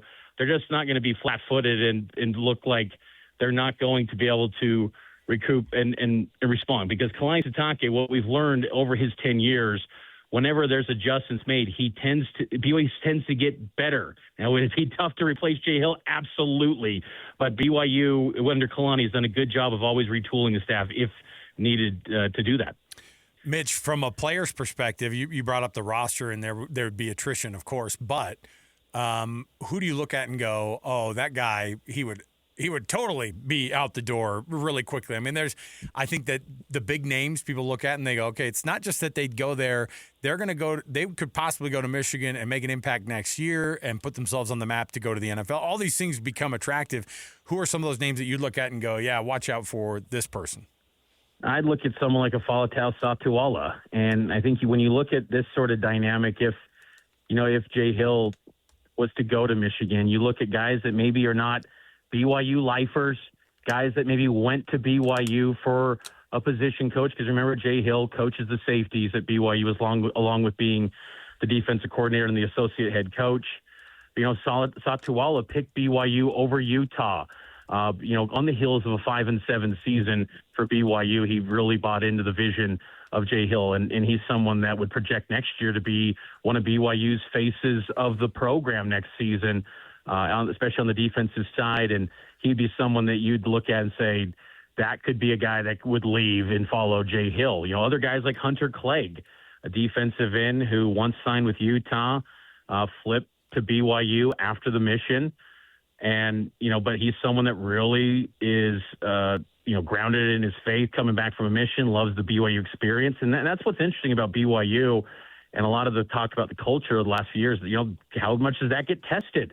Because if the culture really is in as great of a spot as what we've seen on the field results, you would like to think that they want to stay part of that culture. And with a reported enhanced NIL budget and rev share nearing the cap at $20.5 million, you're going to make nice money playing at BYU. So regardless of who the coach DC is, you will make a nice lump of money as a player on BYU's defense and BYU's roster, period. So, I think that's what's interesting is, like, I look across the board because you think also Jack Kelly, but he's already gone. His eligibility is expired. The cornerbacks with Trey Alexander and Evan Johnson, those are players that are Gennaro Guilford guys, and they really committed to Gennaro. And would they stay if Gennaro's the new DC? I would think so. Or whatever direction BYU goes. So, but Faletau Satuala would be the one that would probably make the most sense. That would seem like a Jay Hill guy going to follow him potentially if Jay Hill ends up going to Michigan, potentially with Kyle Whittingham. Mitch, when you see kind of these things go down, and obviously one of the more interesting pieces of all this is also that Michigan is playing in Orlando in the Citrus Bowl next week. I would anticipate that there might be, how much does this just interrupt the next 24 hours for BYU, who at this time tomorrow will be probably ending the Pop-Tarts Bowl. And I can't imagine it's not, at the very least, a massive distraction. But how do you think that gets handled? I got to imagine it's something that is not ideal because guys like a Satuala, who are some of your key guys on the back end of the defense, are they now maybe thinking of their next stops after what it looks like 24 hours from now? It's not ideal. This whole bowl prep for BYU, it was easy to rip Notre Dame for their decision, but in many respects, it would not have been the worst thing. Now, I know Kalani Sitake would never entertain that idea. He loves the bowl practices, and there's value. I mean, there's some young guys at the cornerback position in particular that have really progressed in this bowl practice on the defensive side, and some younger talent that there's a kind of a feeling that they could be really key factors, maybe in 2026 and beyond for BYU. But it's just a big distraction. It's a game where, this Pop-Tarts Bowl between BYU and Georgia Tech, hard to really identify who's the more motivated team in this one. Last year, Alamo Bowl, you just got the sense that BYU was just super motivated and ready to really silence Colorado and all the talk about the Buffs. And then there's been years past where it was, BYU clearly not motivated for an Independence Bowl and UAB rocks them. This one, hard to get a sense. Georgia Tech, both BYU and Tech, just kind of, I feel like Tech's a little more motivated, but still, I think it's a little bit of a lackluster finish for them too.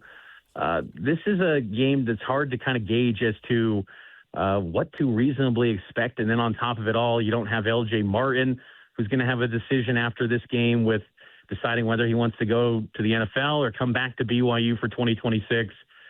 It's not ideal. And this calendar is not great for college football, because any sort of changes that happen, it just naturally is going to lead to these players probably being distracted, having their agents hit them up and say, in this situation, if this coach leaves or this guy goes here, hey, this could be a landing spot for you. That was happening when there was rumblings about Kalani possibly going to Penn State. And, that distraction and the players' agents hitting them up about plan Bs if this happens. So it's just not ideal. It's not a typical work week. I mean, this entire week, you're seeing the players go to Disney World, Universal, all this stuff. Like, again, you're thinking, there's a football game? Like, my feet are dead after Disneyland. How the heck are you playing football after 48 hours after this? But so it's again, not ideal. And we'll see how BYU fares less than 24 hours from now. Pretty wild. Mitch Harper, our BYU insider for KSLSports.com. Obviously, this is going to affect every program in the state if the dominoes fall as we think that they may, or as we certainly pictured that they could. Mitch, thanks for jumping on in short notice, and we'll keep an eye on everything going down here. And if anything breaks, obviously, you'll be able to keep us up to date. Thanks, man. Appreciate it. You bet, guys. Take care. There you go. Mitch Harper. What's interesting about this is that now I've got somebody being like, oh, you got to make it about BYU. I was like, oh, no. Listen, this entire football – look, I can't tell how many times in this past year, Lloyd, we've been talking about this and the possibility of the things that have gone down as sorry, I'm reading this on the screen as ESPN just did another breaking news hit here, and they're saying that Kyle Whittingham has agreed to a 5-year deal, according to Dan Wetzel and Pete Thamel. We're just waiting for something official to come down from Big Blue. But we'll see how this thing goes down. Anyway, we keep talking about how the state of sport in this state, football in particular, for the big programs, has never been better. And unfortunately, I think days like this, we talked about it, by the way, on where you're going. I know where you're going. Yeah. We just had a season unlike any other we've seen, where Utah and BYU had the seasons that they both had. BYU in a Big 12 title game, Utah right there, and had a real shot at the Big 12 championship game as well. Like, this was a phenomenal season locally for the local teams, for your two big hitters in Utah. Yeah, and look, Kyle Whittingham walking away from the program, that obviously that would be an immediate hit, but you knew that was coming at some point. Like, we knew that Kyle Whittingham was not going to be long for this job at Utah, and so we talked about how this thing could go. I don't think we ever saw this happening. And I honestly wonder how much of this is born from the idea of Kyle Whittingham maybe feeling like he wasn't just forced out, but that it just didn't go down like he would have wanted it to. That he wasn't the one making the decision. I think that's a huge part for him. He's just not one of these guys that wants to have somebody else, after 21 years at the helm at Utah, that somebody else goes, thanks, we'd love to see you go off in the distance. Like, no, don't make me be that guy. I'll leave. I'm stepping down. But by the way, I'm not done coaching, and so I would appreciate it if you guys, whatever advisory role you had for $1 million a year that was worked into his contract, I don't want to be under that anymore. So let's make that right. maybe put a buyout together of some sort so that I can be totally detached and a quote-unquote free agent. We heard that term. Into the transfer portal. He used that term. How many jokes did he make during that press conference? And we all went, ha, ha, ha. That's hilarious. Well, interesting. I wonder what that's going to look like. And then here it is, less than 2 weeks later, and it looks like it's coming to fruition, and Kyle Whittingham's likely going to take that Michigan job. While some people in that scrum laughed and thought it was super funny, I think everybody, for the most part, their ears perked up and be like, okay. It was the awkward laugh. It was the scared laugh. Yeah. No. It was like, okay, he's not done. He's ready to go. And the message that was put out in the press release, that Friday before at 2 o'clock in the afternoon is that he did not retire. It was he stepped down, and that whole thing, by the way, I keep thinking about that, and I'm like, that has sat really awkwardly with me. Like as I think about it, it's like, no, if people are like, well, he retired. Trust me, he was retiring.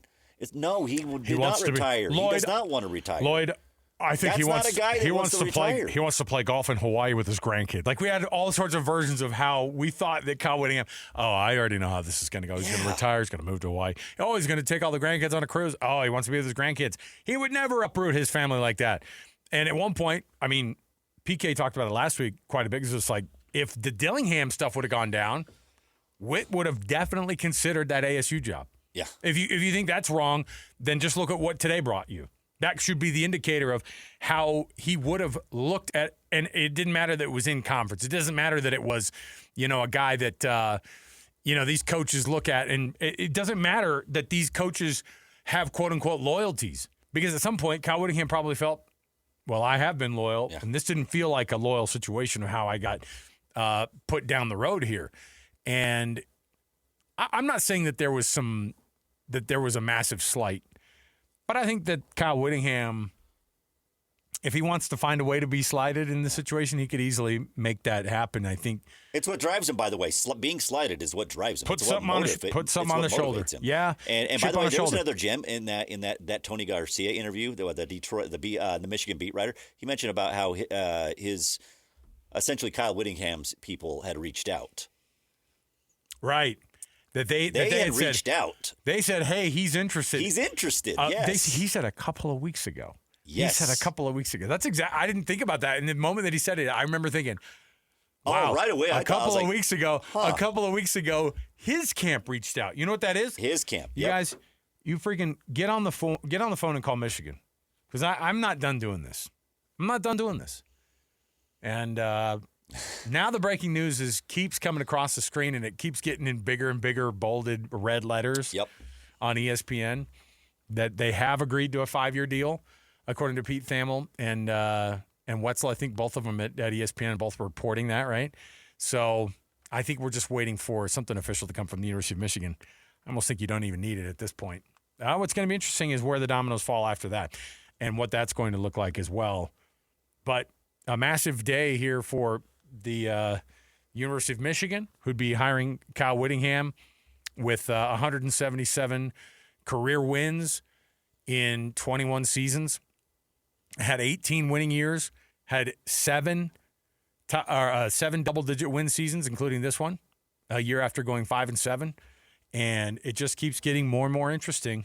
As I just keep seeing, social media, the breaking. Former Utah head coach Kyle Whittingham has agreed to a 5-year deal to become Michigan's next head football coach. Well, basketball would be interesting too. Basketball would be. That's it. So the terms of the deal, obviously, we'll find out at some point too. It is so crazy to think. To read that out loud. Yeah. Yeah. As I told, we mentioned we have some, people to have their phone by them. Yeah, I think we're going to have to recycle through a couple of people. This is a done deal. Yeah, I think so too. Yeah. Okay. Let's take another quick break here before we get to the break. Josh Furlong is going to join us, one of our Ute insiders for KSL Sports. Josh, of course, has been all over this. He's covered Utah for a long time for KSL, so we'll chat with him also around the corner as we're waiting for something official to come down. He's probably just waiting to hit the he's probably just waiting to hit the send button officially for that official announcement as well. So we'll talk to Josh coming up around the corner. Stay here. Lloyd Cole, Alex Kirry, and Alex Napolis here taking you through live today from the KSL Sports Studios at Broadcast House as we bring you that news that Kyle Whittingham is likely done deal according to all the sources that are involved. Kyle Whittingham headed to Michigan as the head football coach. The 22nd head football coach, by the way, at Michigan. So we'll take a break. We'll come back. More to go. 97.5, the KSL Sports Zone.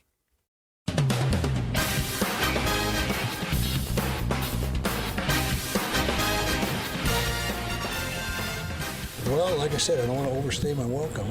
Somebody once told me that every year that goes by you're a coach, 10% of the fan base starts to hate you. And so after 20 years, they all, plus their kids or grandkids, probably hate me. So anyway, but it was a good run. It was a good run. And I'll say it one more time.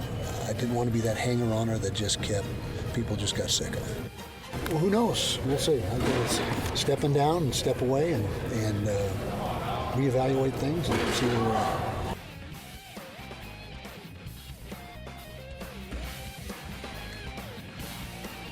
Welcome back, everybody. Alex Kirry, Lloyd Cole. Welcome on into the KSL Sports Zone. Oh, we've been live for going on almost 4 hours here, Lloyd. And we started about, 11:30, I think it was. Yep. Yeah, and we've been here as quick as we could. We've been waiting on some official word. It's been basically rolled out by every news source now across the board. We're all in agreement that not only is Kyle Whittingham agreeing to become the 22nd head coach at the University of Michigan, but a 5-year deal is likely in place, and we'll, of course, wait for that official number and official word and all those things that come down. We were hoping that maybe there'd be something in the last few minutes here because of that 5 p.m. news dump that so many sports programs like to take advantage of. But here we are. No, they don't do that. What are you talking about? Come on. That's not such a thing.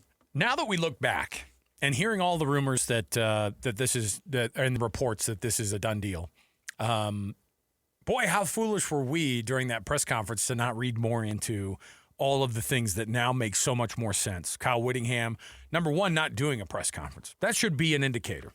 Like, if you go out on a good note, that press conference happens that day. Everybody high-fives each other. Jamie's there dabbing her eyes and talking about how sweet of an experience it's been. Instead, it was a totally different experience. It was Kyle Whittingham during a media scrum that felt just kind of improvised, like, yeah, I guess we got to do this now. And I'll talk about it. Yep, I am stepping down, stepping away, hitting the transfer portal, all these jokes that were made and that we awkwardly kind of looked at and went, oh, that's kind of interesting. Now, of course, it comes more into view. Somebody who's been covering this thing phenomenally. He is Josh Furlong, KSL Sports and KSL.com. You can read his byline there. And Josh, first of all, now that we hear all of these things and knew that this was going to be a possibility now in the past 24 hours, how wild is it to think that, hey, at that press conference, he was trying to tip us all off there?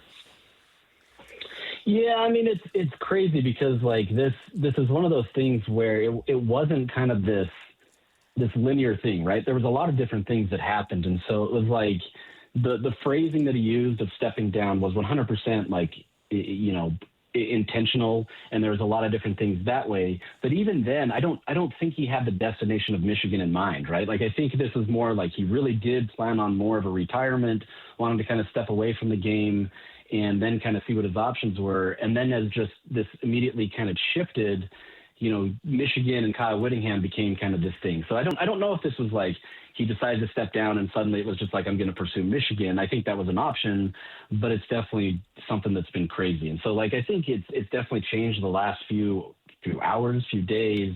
And so it'll be, it's been really interesting to watch because it really just didn't feel like it was going to be a legitimate thing based on kind of the conversations I'd had, the people I'd talked to.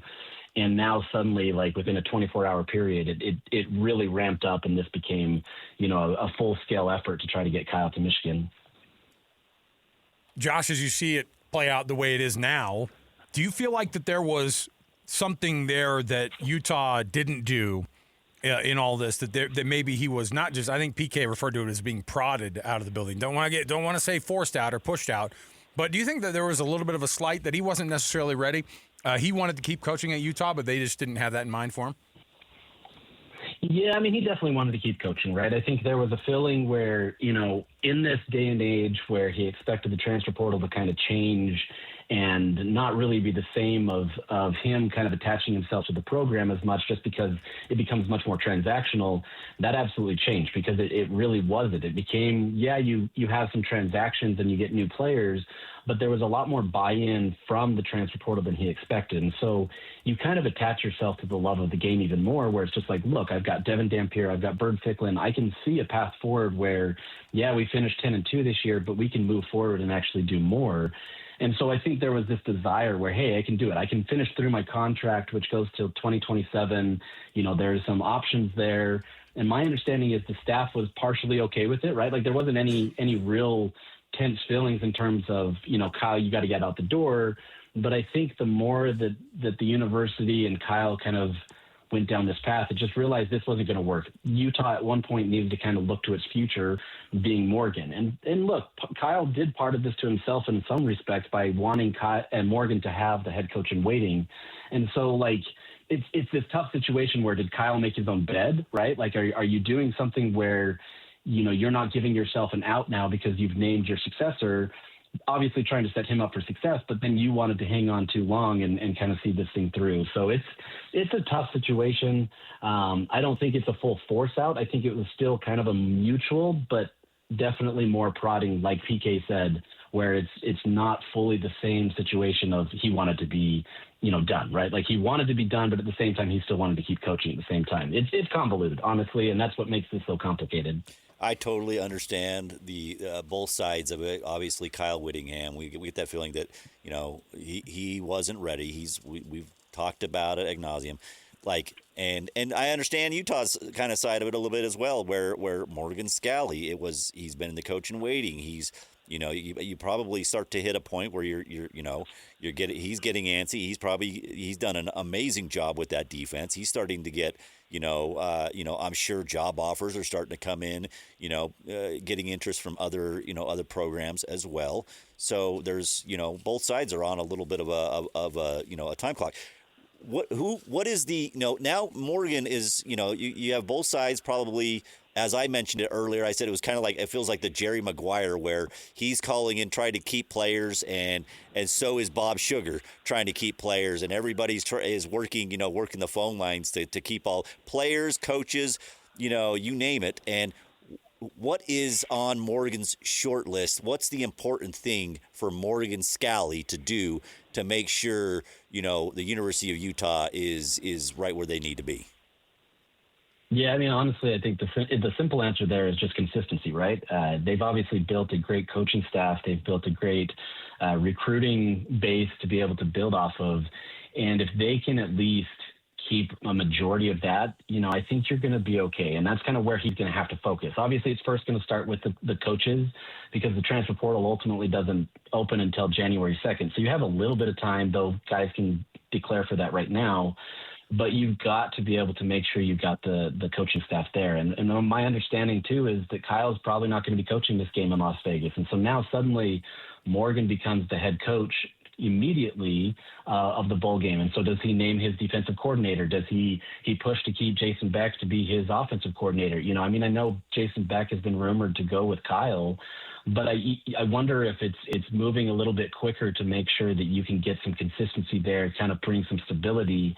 And so for me, there's a lot of that, right? Like Morgan has to act fast in terms of being able to keep a coaching staff together, and then you deal with the fallout of the players and everything there. The reality is Michigan, is a blue blood, right? Like we get it. Like we understand it. Like I think there's going to be players from Utah that are attractive, that are going to want to come to Utah. But at the same time, Kyle doesn't have to pull from Utah necessarily to go for the players, right? I think for me, the understanding is that there's more of a desire to pull coaches and bring in some of his staff, because Kyle's never really branched out that far with his coaching staff. He's always kind of kept it pretty inside. He's never built up this huge connection of people around the country that he wants to go to. Morgan has done a much better job of trying to be able to get involved that way. Kyle's kind of stayed pretty insulated and done it. So he's going to look at BYU. He's going to look at Utah for his coaching staffs. And so for me, the two schools here, they're going to have to play a game of fighting off, Jay Hill. They're going to have to fight off Jason Beck. There's going to be some other position coaches that you're going to have to fight off, and then you deal with the fallout after that. But that, to me, remains job one for Morgan Scally. It's now going to be the job for Kalani Sitake and BYU. It's going to be a tough situation, and I think that's the real ramifications that are going to have the biggest impact as of right now. We talked about the BYU effect and how that would the possibility of Jay Hill leaving and going to be the DC for Kyle at Michigan. And, we've put ourselves down that road pretty quickly because, reports are saying that, but they've obviously got to figure out the coaching staff first the head coach, and then after that. But the reality is that Jay Hill and Kyle Whittingham are tied together so much and have been so much of their career. What are the odds that Jay Hill goes to Michigan, that's not just the number one guy, but that's the guy who Kyle Whittingham goes, I'm doing this because I feel like Jay Hill's going to be the guy?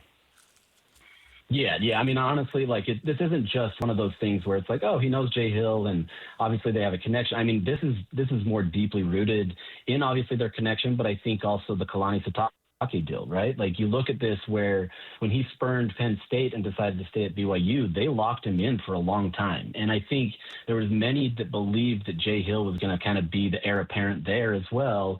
Now suddenly you kind of have to look at the table and say, hey, I'm not going to be anything past a defensive coordinator for quite a while. Obviously, it's a lateral move to some extent. Obviously, it's an upgrade because you're going to a blue blood, but you're moving now into a situation where maybe there's a better path. Now you look at Jay Hill as the guy that now can orchestrate what many would feel is a Big Ten defense. You pair that with Kyle Whittingham, where they already know things. Now you get even better recruits than you've had at BYU or at Utah.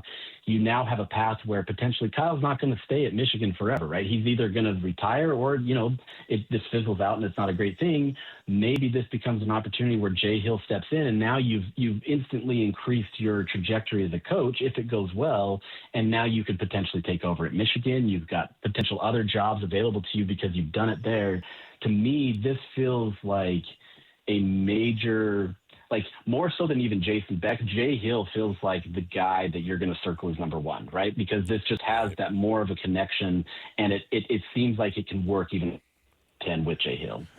How much pressure is now on Morgan Scally, Josh? The thing is, the way things have set up, the way that, the optics of this whole thing with Kyle Whittingham looking at whether he was pushed out or prodded, however you want to put it, doesn't really matter. But the pressure now is because if Utah goes and lays an egg next year, all of a sudden it's like, well, we had Kyle Whittingham right there, and he wanted to stay. He wanted to coach, and all of a sudden we're back to 5-7 or worse. And that's not to say that's what's going to happen, but it feels like that pressure is going to be. Not that it's not a pressure job anyways, coaching college football, but it feels like that's going to be ramped up to like a 10. Yeah, I mean, there was always going to be pressure with him being the head coach in waiting and taking over for a legend like Kyle Whittingham. And I think that's still going to remain and maybe amp up even more. But to me, I think the biggest pressure is now on the Utah administration, because now if this doesn't work, whether it's nudged, frauded, forced out, whatever adjective we want to call, you now essentially got rid of a head coach that was a very successful coach for one that you still ultimately don't know. Now, at the end of the day, Morgan Scally has been doing a ton of the planning. He's been involved in a lot of these things for a long time, right? There really was a belief that Kyle was retiring because he had turned over a lot of the stuff to Morgan Scally. And so I don't know that there's going to be this huge wholesale change, barring he has to, bring in a whole new staff and players and that kind of stuff. But I think the pressure's still there for him. But I honestly think this comes down to more of the administration, because you do have to say, we made the right decision. We looked to the future. It paid out. Great. Michigan got another great quality head coach. And if he's committed to coaching for 5 years, so be it. But you kind of have to pair it that way. If it doesn't work, this blows up in Mark Harlan's face. And now what do you do, right? You just shoved out a legend and you didn't know what you were going to get. It's tough optics to be able to manage.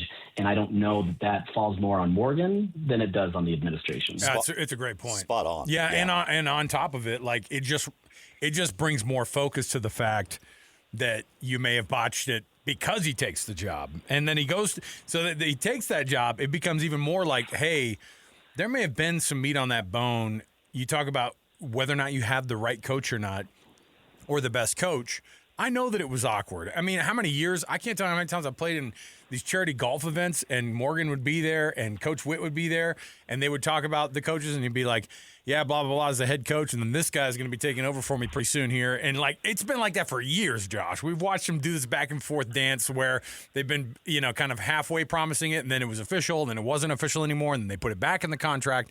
Everybody at some point goes, yeah, you do have to rip that Band-Aid off.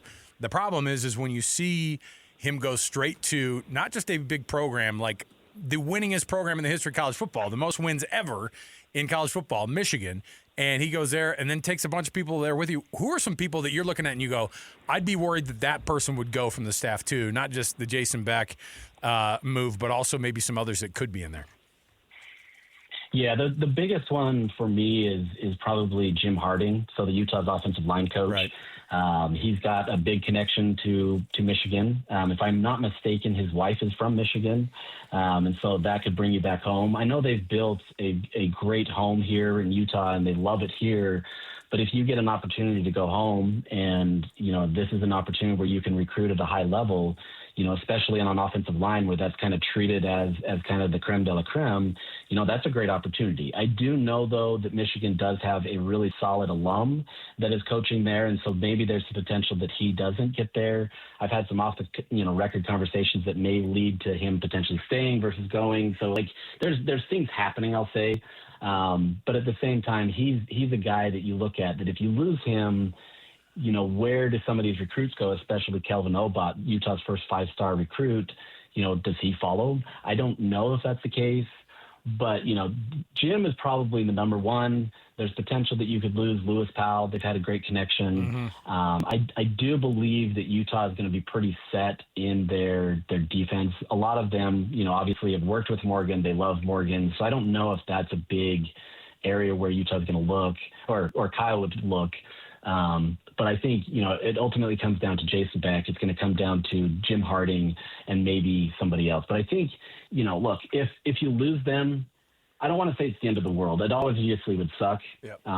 It wouldn't be a great situation, but I don't know if it's the end of the world. You can find guys, they've built people up. Isaac Asiata could, in theory, take over as an offensive line coach. There's options. It would just be a much bigger hurdle for Morgan to step up to in his first season. So there's that. Obviously, there's other guys at BYU that are going to have an impact there as well. But, I'm not as connected there to understand some of those things. But I think it would still be a situation where he's going to look at both of these programs and he's going to try to pull the best people that he knows and try to get them in with him. Josh Furlong, you can read his byline at KSLSports.com, and you can read him over at KSL.com. And Josh does a phenomenal job covering the Utes. Has done it for a lot of years. Now what, from the standpoint just like of this next week as they head to Vegas for the Vegas Bowl? The reports are that Kyle is going to be going down there to talk to the team about it and then likely heading out of town to join Michigan down in Orlando for their Citrus Bowl appearance. What have you heard of that? And how does this impact like the immediate, like how this team performs in this bowl game? Good news is Nebraska is more of a messy buddy on the planet. So in the end, it might not necessarily matter from the end of the game standpoint, but what are you hearing about how they're going to handle this thing with the coaching at the Vegas Bowl? Yeah, I think it plays out exactly like you said. I think Michigan wants Kyle to be at the bowl game, their bowl game, wants them to be acclimated to the program, gets there. So it's in all likelihood that Kyle has coached his last game as a member of the Utah program. And so you will have, Morgan Skelly taking over officially as head coach. That wasn't supposed to happen until the new year, but it looks like this will be his first full game. So to me, this feels kind of, I don't know if loyalty is the right word, but I think this could be a situation where maybe there are some players that were more loyal to Kyle, and maybe that puts them in more of a funk going into this game. But I do believe that a majority of the players and the coaching staff have all rallied around Morgan. This is the guy that they love. They knew that this was going to happen. So I don't know that there's going to be necessarily anything that changes other than now kind of that big motivating factor of, hey, we want to win one for the guy as he goes out. So, talking to him last week, a lot of the players said that. Like, they talked about wanting to send Kyle Whittingham out with a win. does that change the optics now of where this becomes just another meaningless bowl, or is this now another rallying cry for Morgan and saying, hey, let's go out on a high note for him and kind of start his career out on a better path. So, look, there's a lot of motivating factors you can have here. Bowl games are always tough to gauge. But I don't think there's any shortage of situations where you can find motivation, but I think you can also find ways to kind of take yourself out of this too based on the news and the distractions. So as if Vegas isn't a distraction alone. I know. So, look, it's gonna be fun. It's gonna be entertaining. Instead of seeing Kyle out the last time, you maybe get your first opportunity at Morgan. So, it's still a great opportunity for the fans that are traveling. It's just gonna be a different one. Do you think, Josh, are we going to hear from, I guess, Mark Harlan anytime soon? You think right now, I mean, the more you don't hear from Mark Harlan, it just feels like people are going to want answers for sure. Yeah, people want answers, and they wanted answers. They got the answers on the whole, private equity thing before this whole thing went down with the following Friday with Kyle Whittingham, but. I feel like people want to hear from Mark Harlan, and do you think that happens anytime soon?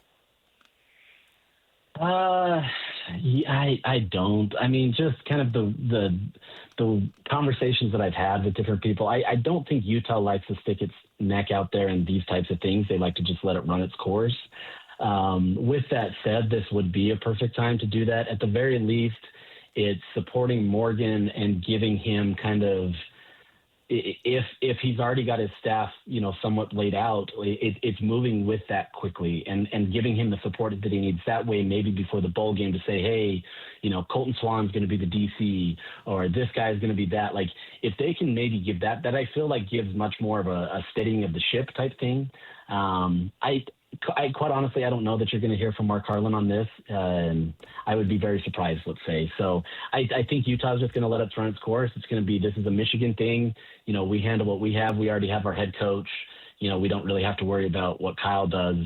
But, it definitely would be something to hear publicly why the administration felt the need that they did. And I don't know that we're going to get that on a public level. Josh Furlong. Josh, we appreciate it, man. As always, always on top of anything University of Utah athletics related. Josh, thanks for the updates. And, man, we're going to try to wrap our heads around this thing. And I know when it goes official, it's going to be even more bonkers. So we appreciate it, man. Thanks for hanging out with us. Hey, thanks, guys. Appreciate it. Have a good one. There you go. Josh Furlong. Yeah, Mark Harlan's going to have some splaining to do. Yeah, and you know what? Him saying what he did about the coaching staff, obviously Michigan players are – They have the pick of the litter when it comes to recruits. Yeah. They're not necessarily. Don't get me wrong. There will be that 5-star he mentioned about that they just got offensive lineman, their first 5-star ever. Mm-hmm. I could totally see that being something. Maybe somebody like and I only thought of it because I saw Will Snowden quote tweet the news or whatever, and like, wow, what a big hire for Michigan. It's like, oh well, maybe Smith Snowden, maybe. I don't know. I don't know how much Smith have another 2 years. I think he does. Close to 2. Yeah. Obot, so. Kelvin Obot. That's the 5-star lineman. Yeah, they have. Michigan has the pick of the litter. So I don't know how much they're taking as far as players, but staff, absolutely. Yeah, they are going to be looking at staff, and it's guys who Kyle Whittingham's comfortable. We've talked about it. His inner circle is very tight, and so. That he will look at Utah and BYU, and like we've said it all day long, it'll be a domino.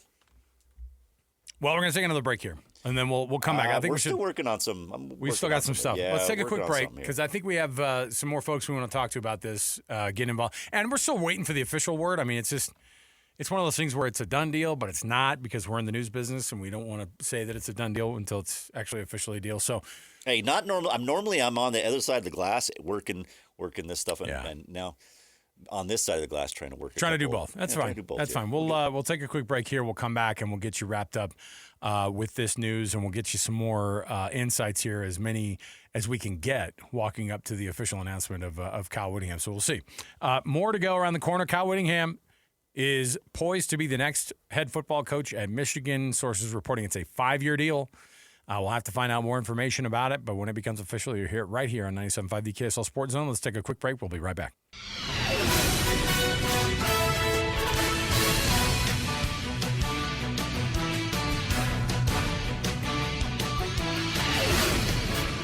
Well, like I said, I don't want to overstay my welcome.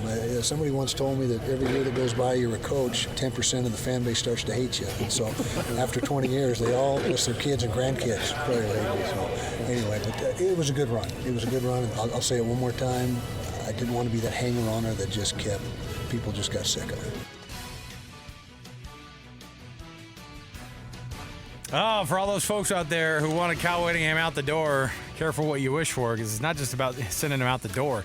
What makes it different, Lloyd Cole, is sending him out the door when he was ready to coach for a longer period of time, sending him out the door when he wasn't ready to be done, and now Kyle Whittingham is set to become the next head coach of the University of Michigan, according to all these sources that are involved now. It's gotten to the point now where that we even have heard tale of a timeline, a possible 5-year deal.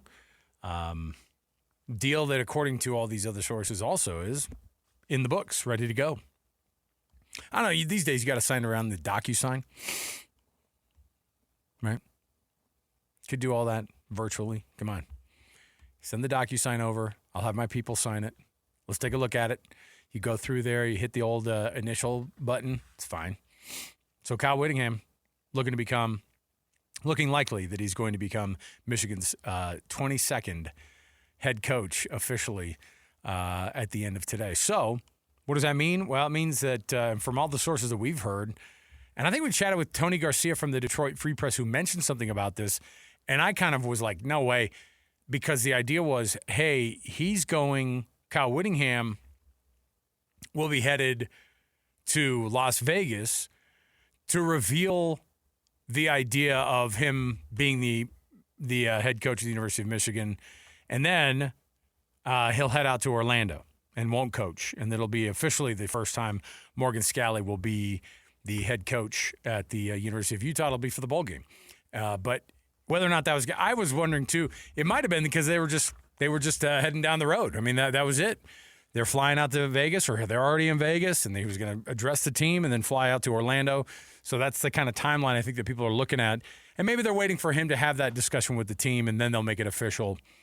I doubt it, just because these days, once the news gets leaked to the level that it has been, then I think a lot of these programs just go, hey, look, let's rip the Band-Aid off here, get the press release ready. And if you're Michigan, you can't wait to send that press release out about something non-scandal related. In fact, it's the exact opposite. You've got a guy who comes with no scandals in Kyle Whittingham. You got a guy who comes along, as somebody pointed out earlier in the day, hey, I just checked Kyle Whittingham's Instagram. He only follows his wife and daughters and hasn't posted in 10 years. I think we're good. I think that's phenomenal. It's a great way to look at it. That might be the reverse way of doing the investigatory work on a background. You're like, I want to see no posts from you in the back. I want to see zero interaction with fans. I don't want you. You haven't posted in 10 years. Perfect. You're perfect. You're hired. Jamie is your number one follow on Instagram. Perfect. We don't have to worry about you. And I think that that's a huge part of it. We chatted with Tony Garcia earlier from the Detroit Free Press, and he goes, that's so much of this deal is that they just have to get in the clear on how they look with this whole thing. Joining us on the program right now, Frank Dolce, live with us. Nice to join us, Frank, on short notice. Quite a day here, as it's now almost official that Kyle Whittingham is going to be the next head coach of Michigan football. What do they get with Kyle Whittingham? Well, they get someone who understands how to build a football program based on foundational principles, based on what I think Big Ten football is all about, in terms of blue-collar kind of work ethic, win at the line of scrimmage, run the football, play devastating defensive football, and without, like you guys were talking about, without any of the nonsense. I mean, he's completely 100% focused on football, on his players, on creating an atmosphere for success, and nothing else. Frank, obviously we've discussed it, since 11:30 we've been on kind of talking about this is that press conference, and I know, the press conference seemed a little odd to you, the whole stepping down, is he retiring? It had a feel of, obviously speculating of Was he pushed? Was he, nudged? Whatever. Everybody has a different. Talking about transfer portals. And now he's talking transfer portals. He's a free agent, and how everything went, kind of went down. What is this? The way it's all gone down. What does this mean for, I guess, for Kyle Whittingham's legacy with the University of Utah? I mean, because. I mean, if he goes and he does, and if Utah is fine and they go, they're winning and it's not a problem, then it's, Utah fans, I think, are fine. But as soon as they have a bad season, which who knows, it could be this season. You never know what it's going to be like. And all of a sudden it's like, well, we had Kyle Whittingham just right there. So what does this mean for Kyle Whittingham's legacy with the University of Utah? It means zero. I mean, his legacy with the University of Utah is on such solid foundation. I mean, it would take a scandal unlike you've heard any other to damage his reputation at Utah. Drive around Salt Lake City, drive up and down I-15, and there are billboards saying, "Thank you, Coach Whittingham. Thank you, Coach Whittingham." Nope, that never happens to any coach. I thought you were going to bring up the Kyle Whittingham, "Give me your kidney." Billboards. That one too. Yeah. No, I mean, there's nothing surrounding him except for adoration from the city, from the university, from the program. Look, I don't know what happened on the inside and why he decided to retire at this time. It never felt right to me. Like the person who I know is Coach Whittingham and his competitiveness and his desire to be in the game, and him stepping away didn't ever really sit right. But he just left the university at the right time. And not only did he leave the university at the right time, he left the university on very solid footing in terms of a football program. Great coaching staff in place. We'll see what happens there. I mean, there might be a few pieces moved around here and there. A guy in Morgan Scally who has learned under the best for his entire career.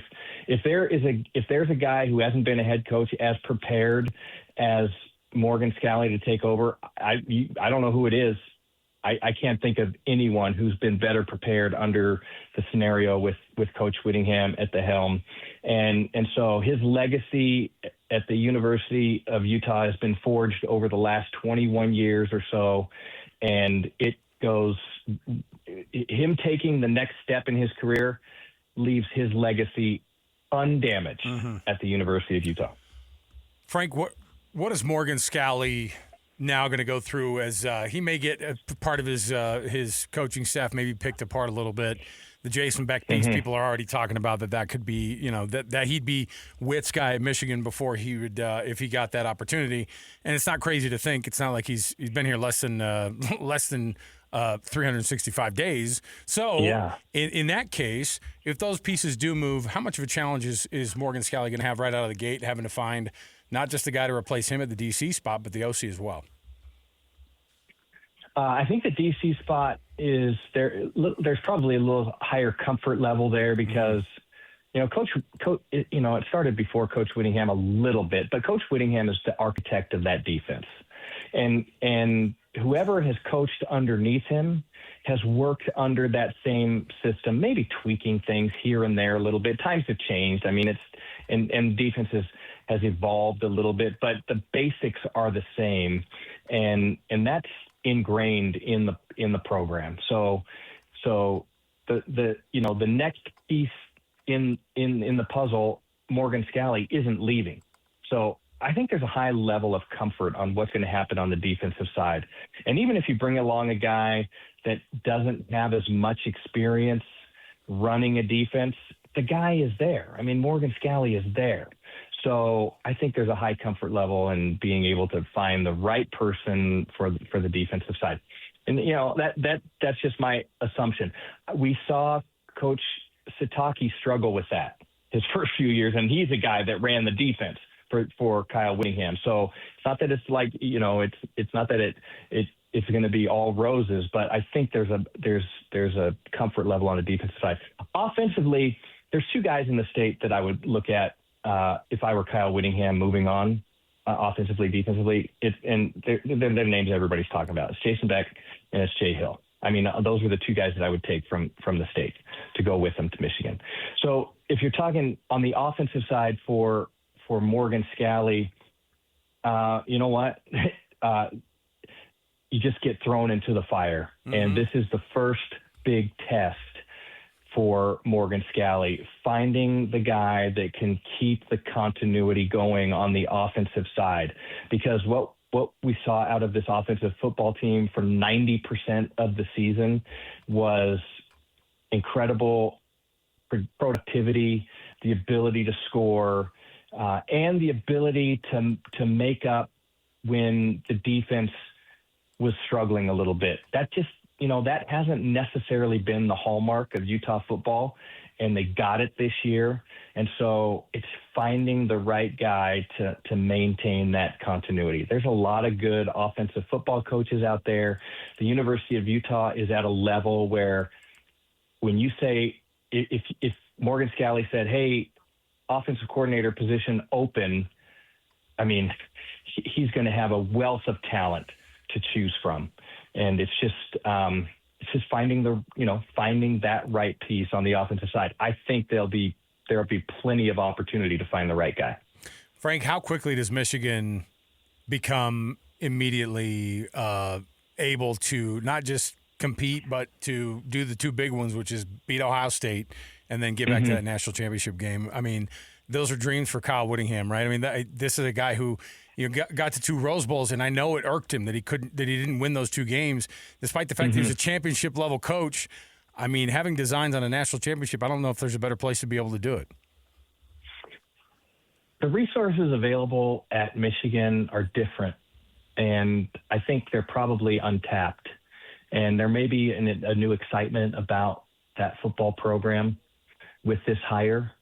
And so I would say, is it too much to ask in the first year? Probably. Yeah. I mean, there's a whole culture change that has to occur. And from what I understand, the culture inside the building suffered a little bit in the last year. Yeah. And we saw the craziness that's ensued. So, but here's what Coach Whittingham will do. He'll implement the right culture. And guess what? Not everybody's going to fit in that culture. And that's when people start, moving along, and you get the right people on the bus. That's what his job number one is, to get the culture right inside the building. And that, like I said earlier, that culture fits. Like, it's a pack your lunch pail, go to work mentality. And once you match that with the ability to attract talent at the University of Michigan, I mean, that seems like a pretty lethal combination to me. And so I would not be surprised to see him, first of all, institute that culture and noticeable year one opposing teams saying, when you play Michigan, you're in a dogfight. Like that is a dogfight. And then going from there, finding himself in a position to win conference championships, to compete in playoff games, and find himself maybe at the highest level in college football. Frank, I have to imagine. I mean, obviously, we talked about Beck being high on the list. Witt has to absolutely love that offense that he's been able to had on as part of his team. Obviously, Jay Hill, you mentioned. Jim Harding feels like. I mean, he's I think Northwest Ohio guy. I think is what he's from that area. Like, it feels like Jim Harding. What he's done offensively, you got two guys going to the NFL. That feels like a guy that Witt has to be looking at, taking with him. Jim Harding is a very interesting position in this particular hire, because Michigan has a guy in place that is very highly regarded. and so, I mean, I think Jim Harding has done an amazing job at the University of Utah. And certainly there's a familiarity with him and with Coach Whittingham. But you have to look at the resources at Michigan as well. And that is one, I think, that is very interesting to look at. So I think Jim Harding would be an amazing hire. but I would say that one is. I guess I would just say it's interesting because I think there's super talented individual in place at Michigan. Grant Newsome, is he the offensive line coach? Grant Newsome, I think he's the guy who won as a Michigan dude. He's been there for a few years. I think his third year as the O-line coach. But yeah, they love him there. I mean, and they like it's interesting too because I think, and I can't remember who we were talking with earlier, Frank. They were saying, but if Kyle Whittingham comes, it's different than hiring another guy who's like a young 38-year-old who they say, hey, by the way, you're keeping these guys. It might be a different situation. Maybe Kyle is able to say, I want to be able to make every position, every coaching assistant, analyst, everything down to the grad assistants. I'm going to be able to bring whomever I please. I would imagine he'd be able to have some of that, but there are also some really talented guys. I mean, like, think about how. And again, even like the Obot kid, who was the 5-star commit to Utah as an offensive lineman, first 5-star guy in Utah history, and he comes out and he's an O-lineman. And guess what? They churn out offensive linemen to the NFL at Michigan as well. So Jim Harding does a great job. Man. It's tempting to think of being a Michigan man over, not just that, it's the NIL stuff that's involved with all of it, Frank. It's just all sorts of complicated, and it's an interesting time. I never would have thought in a million years we'd see a navy blue hat with an M on it with Coach Whittingham at the helm. That's the truth. But the landscape of college football has changed, like you said. It's not. I mean, it's college football, but it's not. It's really interesting how it's unfolding.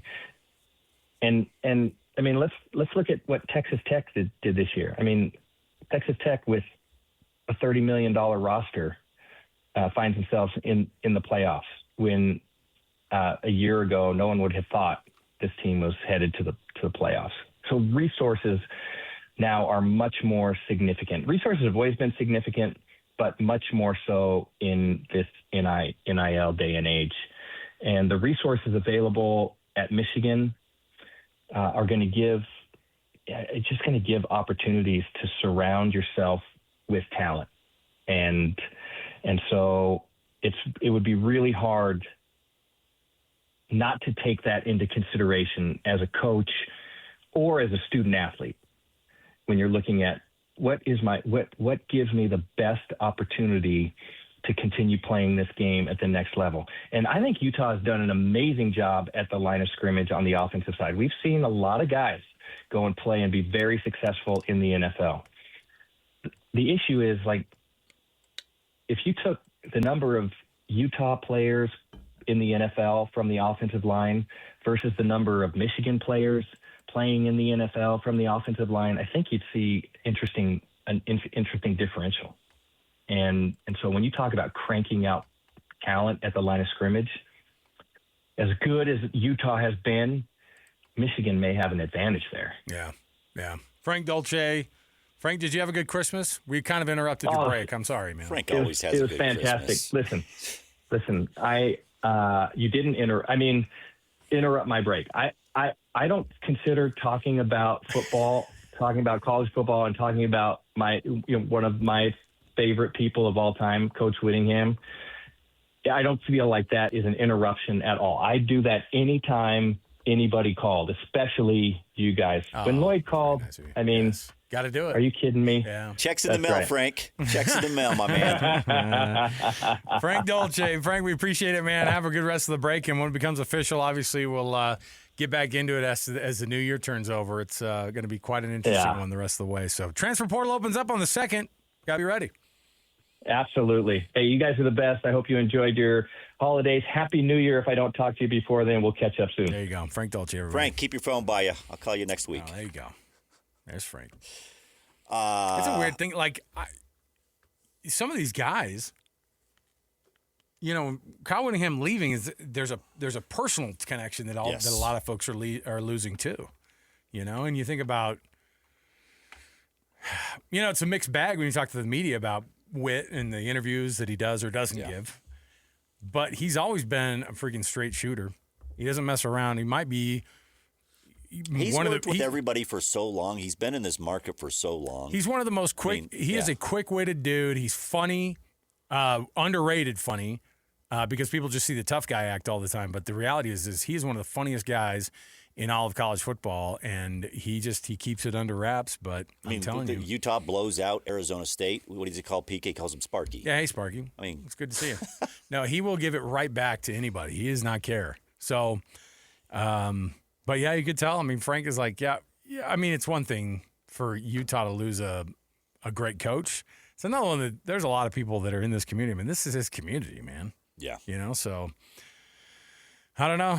We'll see how it goes. They just remodeled that house and everything. So it's like, strange. who cares? College football doesn't matter. The house will be there when you get back. It's fine. You mentioned it's so strange to think of Kyle Whittingham wearing a Michigan blue, hat. Michigan blue with that yellow iconic M on it. You think about the times when Harbaugh came into Rice Eccles and Whit beat him.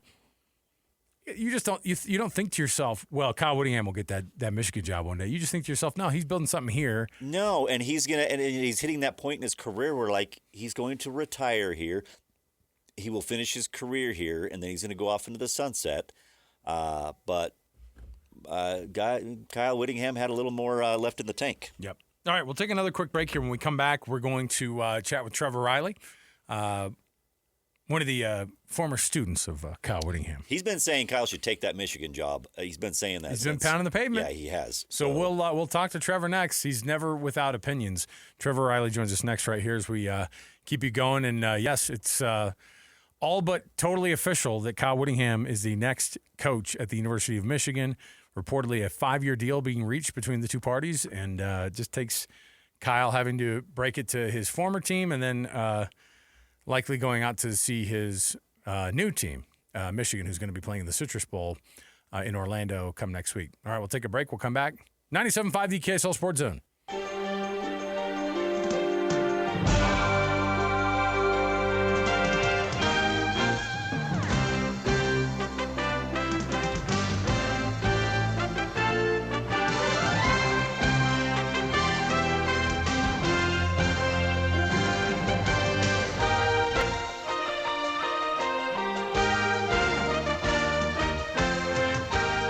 Well, the program's in a good place right now. As I've said many times, after last season, just didn't sit right with anybody, particularly me. Came back and unfortunately we were able to get the ship righted and everything's on track. The program, like I said, is in a good spot. Got good coaches. Coach Scally will come in and do a great job. Got good players. So now is the time. Welcome back, everybody. Alex, Kirry, Lloyd, Cole. Our producer, Alex Napolis. Today we've been going for almost 4 hours on the news that Kyle Whittingham is going to become the head coach of the University of Michigan. Now being reported by not just multiple sources. Now the multiple sources are saying that it's a 5-year deal even. The official word from the University of Michigan or from Kyle Whittingham's camp. Yeah, which one do you think will come out first?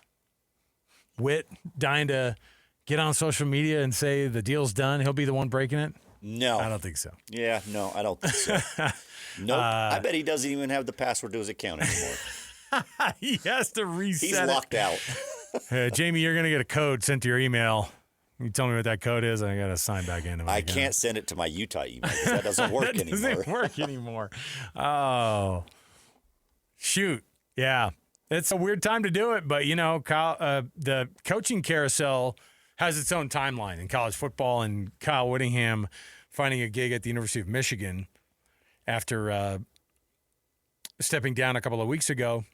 Not a total shock to us. I will say that I had multiple conversations going into the break of, that ship sailed. They're going to find somebody else. And I kept looking at people say, I kept looking at Biff Poggi. I was like, this guy's not the guy. He's sleeveless in Ann Arbor. That's not happening, dude. Like, they're not going to allow, this guy who is basically part of the staff. He looks like he'd be a problem too. Like, there's just no way. It's wild. I know Kyle Whittingham has some gas in the tank. I did not think that, wanting to go deal with that Michigan headache would I didn't have that on my bingo card. I just didn't. And everybody said, "Oh, Kyle Whittingham, yeah, he would be absolutely great for the job." Absolutely, is he the perfect man for that job? The things that shocked me during all of this was, one, that the Detroit Free Press guy, Tony Garcia, said, yeah, his camp reached out to Ann Arbor after the stepping down. Yeah. It's like, hey, I'm stepping down today, but why don't you call my people? Why don't you call somebody? Because and tell them I'm available. Why not? And let's have that conversation. They didn't get Kenny Dillingham. They didn't get Kalen DeBoer. And frankly, Oklahoma losing to Alabama might have been the thing that triggered this job opening up for Kyle Whittingham. Maybe Kalen DeBoer would have taken that job. He says he wouldn't have. They had to be hitting a point, by the way, that they really had to be like, okay, we need somebody, and I had, if it's 50 to 60 million, which is what's being reported, like for 5 years, Kyle is getting paid. Yeah, and he may have had to have been bought out at the University of Utah too, just because he had that advisory role. That he's probably saying, hey, if you want me to walk away from the advisory role, you got to buy me out of it, and I want you to buy me out of it because I got to find some other jobs here. It's like isn't it sad to see an old head coach having to go back to work? It's like he's not putting on the Home Depot, bib. He's walking over to the most prestigious job in college football, or at least one of the 4 in all of college football. And imagine that Ryan Day versus Kyle Whittingham back and forth that they got to do at the Rose Bowl back in 22, and I love that matchup. I love the idea of Kyle Whittingham getting there. It's so weird to see his face next to that Michigan logo on TV, though, isn't it? Yeah. It's so weird. Won't get used to it. No, we'll see. I did want to get out to one of the biggest Michigan fans on the planet and let you know what Provo Dave thinks about Kyle Whittingham coming to Michigan, because as a Michigan alum, he has a little bit of skin in that game. He might even actually have NIL skin that he's thrown into the game as well. But here's what Dave Portnoy took to social media to say. I think the cuss words are bleeped out, but guess what? This is the kind of guys you get, and he was pretty excited. We are so back, I don't even know what to do about it. Listen, I was a little worried about this Michigan coaching search. Not gonna lie, I was saying, I hope we know what we're doing. I hope these guys in charge, I don't even know who that is, but I hope we have a plan because time is a ticking and I'm getting nervous. You saw Kalen DeBoer. No, I didn't want him. You saw Dillingham didn't get offered. I was like, oh, I would have loved Dillingham. And then what happens? Kyle Whittingham. Yes, Kyle Whittingham from Utah. 2 decades at Utah. One of the greatest coaches in the history of college football. Listen, Provo Dave knows him well. He built a powerhouse, tough, physical, man, Michigan-type football. I've heard Urban Meyer, he never dreamed this. I heard Urban Meyer whisper in production meetings at Big Noon Kickoff, man, that Whittingham's the best coach I've ever seen. And now he comes to Michigan. This isn't just rebuilding, restarting. This is the beginning of a dynasty. The Michigan ethos, the Michigan man mantra, it's back. This is an upgrade. I never wish ill will on anything. I never want my head coach to be having an affair with his executive assistant and then run into her house with a butter knife and threaten to kill himself in front of her and harm. Nobody wants that. But when you put your bet on a pillow, a Michigan man pillow at night, and you think how this thing shook out, honestly, it couldn't have shook out better. We now have one of the best coaches in the history of college football leading the best program in the history of college football. This thing, I couldn't be happier to welcome Kyle Whittingham to the Michigan Man family. He is an honorary instant Michigan man. And if I'm Ohio State, I'm not worried about the playoffs. I'm worried, will we ever beat this team again? It is great to be a Michigan Wolverine. Say it together. It's great to be a Michigan Wolverine. It's great to be a Michigan Wolverine. I think he's excited. Yeah. You might be excited. Just a little bit. I love the hyperbole, though. The best coach, one of the best coaches in the history of college football, going to the best program in all of college football. You got to love the confidence from Provo Dave. Now, look, you can't deny the fact that Michigan, I mean, on paper, they have the most wins in college football history. And it's one of the few who have 1,000 wins, if not the only team who have 1,000 wins all time. And so it's a legendary program. Massive. It is. And it's the blue blood of blue bloods. If Kyle Whittingham is able to not just do well, But in that first 5 years, I say the first 5 years because 5 years he'll be 71. And a Kyle Whittingham 71 years old is the rest of us at 60. I'm convinced. And you could see them signing him up. He could do a solid 8 years at Michigan by the time it's all said and done. And if the deal is done today, like they're saying, and he has 5 years, you're only extending him by 3 to be able to get there. So I feel like he's gonna coach in this Michigan Ohio State rivalry, and he's gonna think it's tame compared to the Utah. Oh, you know rivalry. What? I don't know about that. This is the game, dude. This isn't like this one doesn't have a fun, quirky name to it. This is the game, dude. Yep. So, all right, Lloyd, you have fun? You know what? I had a good time. I don't think you and I have ever done almost 5 hours together. No, it was fun. Yeah, we got to the point where they pretty much it's official. Yeah, we tried to make it as far as we could, and it's like, we got people that came on to talk about it. A big thanks to literally everybody on staff. All of our staff, yep. All of our staff. We had Frank Dolce check in. We checked in with a Michigan beat writer. Yeah. All of our insiders from Utah to BYU. Like, it was all hands on deck, and that's why you listen to the KSL Sports Zone, because nobody breaks it down and covers it better than us. Okay. For Lloyd Cole, I'm Alex Kirry. Our producer today, Alex Napolis, nice enough to come in and also do some extra time as well. Big time shout out to Alex Napolis. Hey, how was that sandwich, Alex? How was that ham? I brought in Alex a ham sandwich. Yeah. Listen, Napolis and I have been talking about pozole and tamales, and I'm sure the ham sandwich comes in a distant third, but I'm sure it was good. It's fine.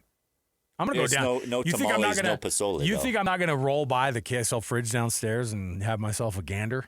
Some of that ham in the fridge? I might go make me another ham sandwich. Absolutely. All right. We appreciate you joining us here. You're going to get the biggest breakdowns, of course, right here on the KSL Sports Zone. A College Football Saturday Bowl edition is going to be tomorrow.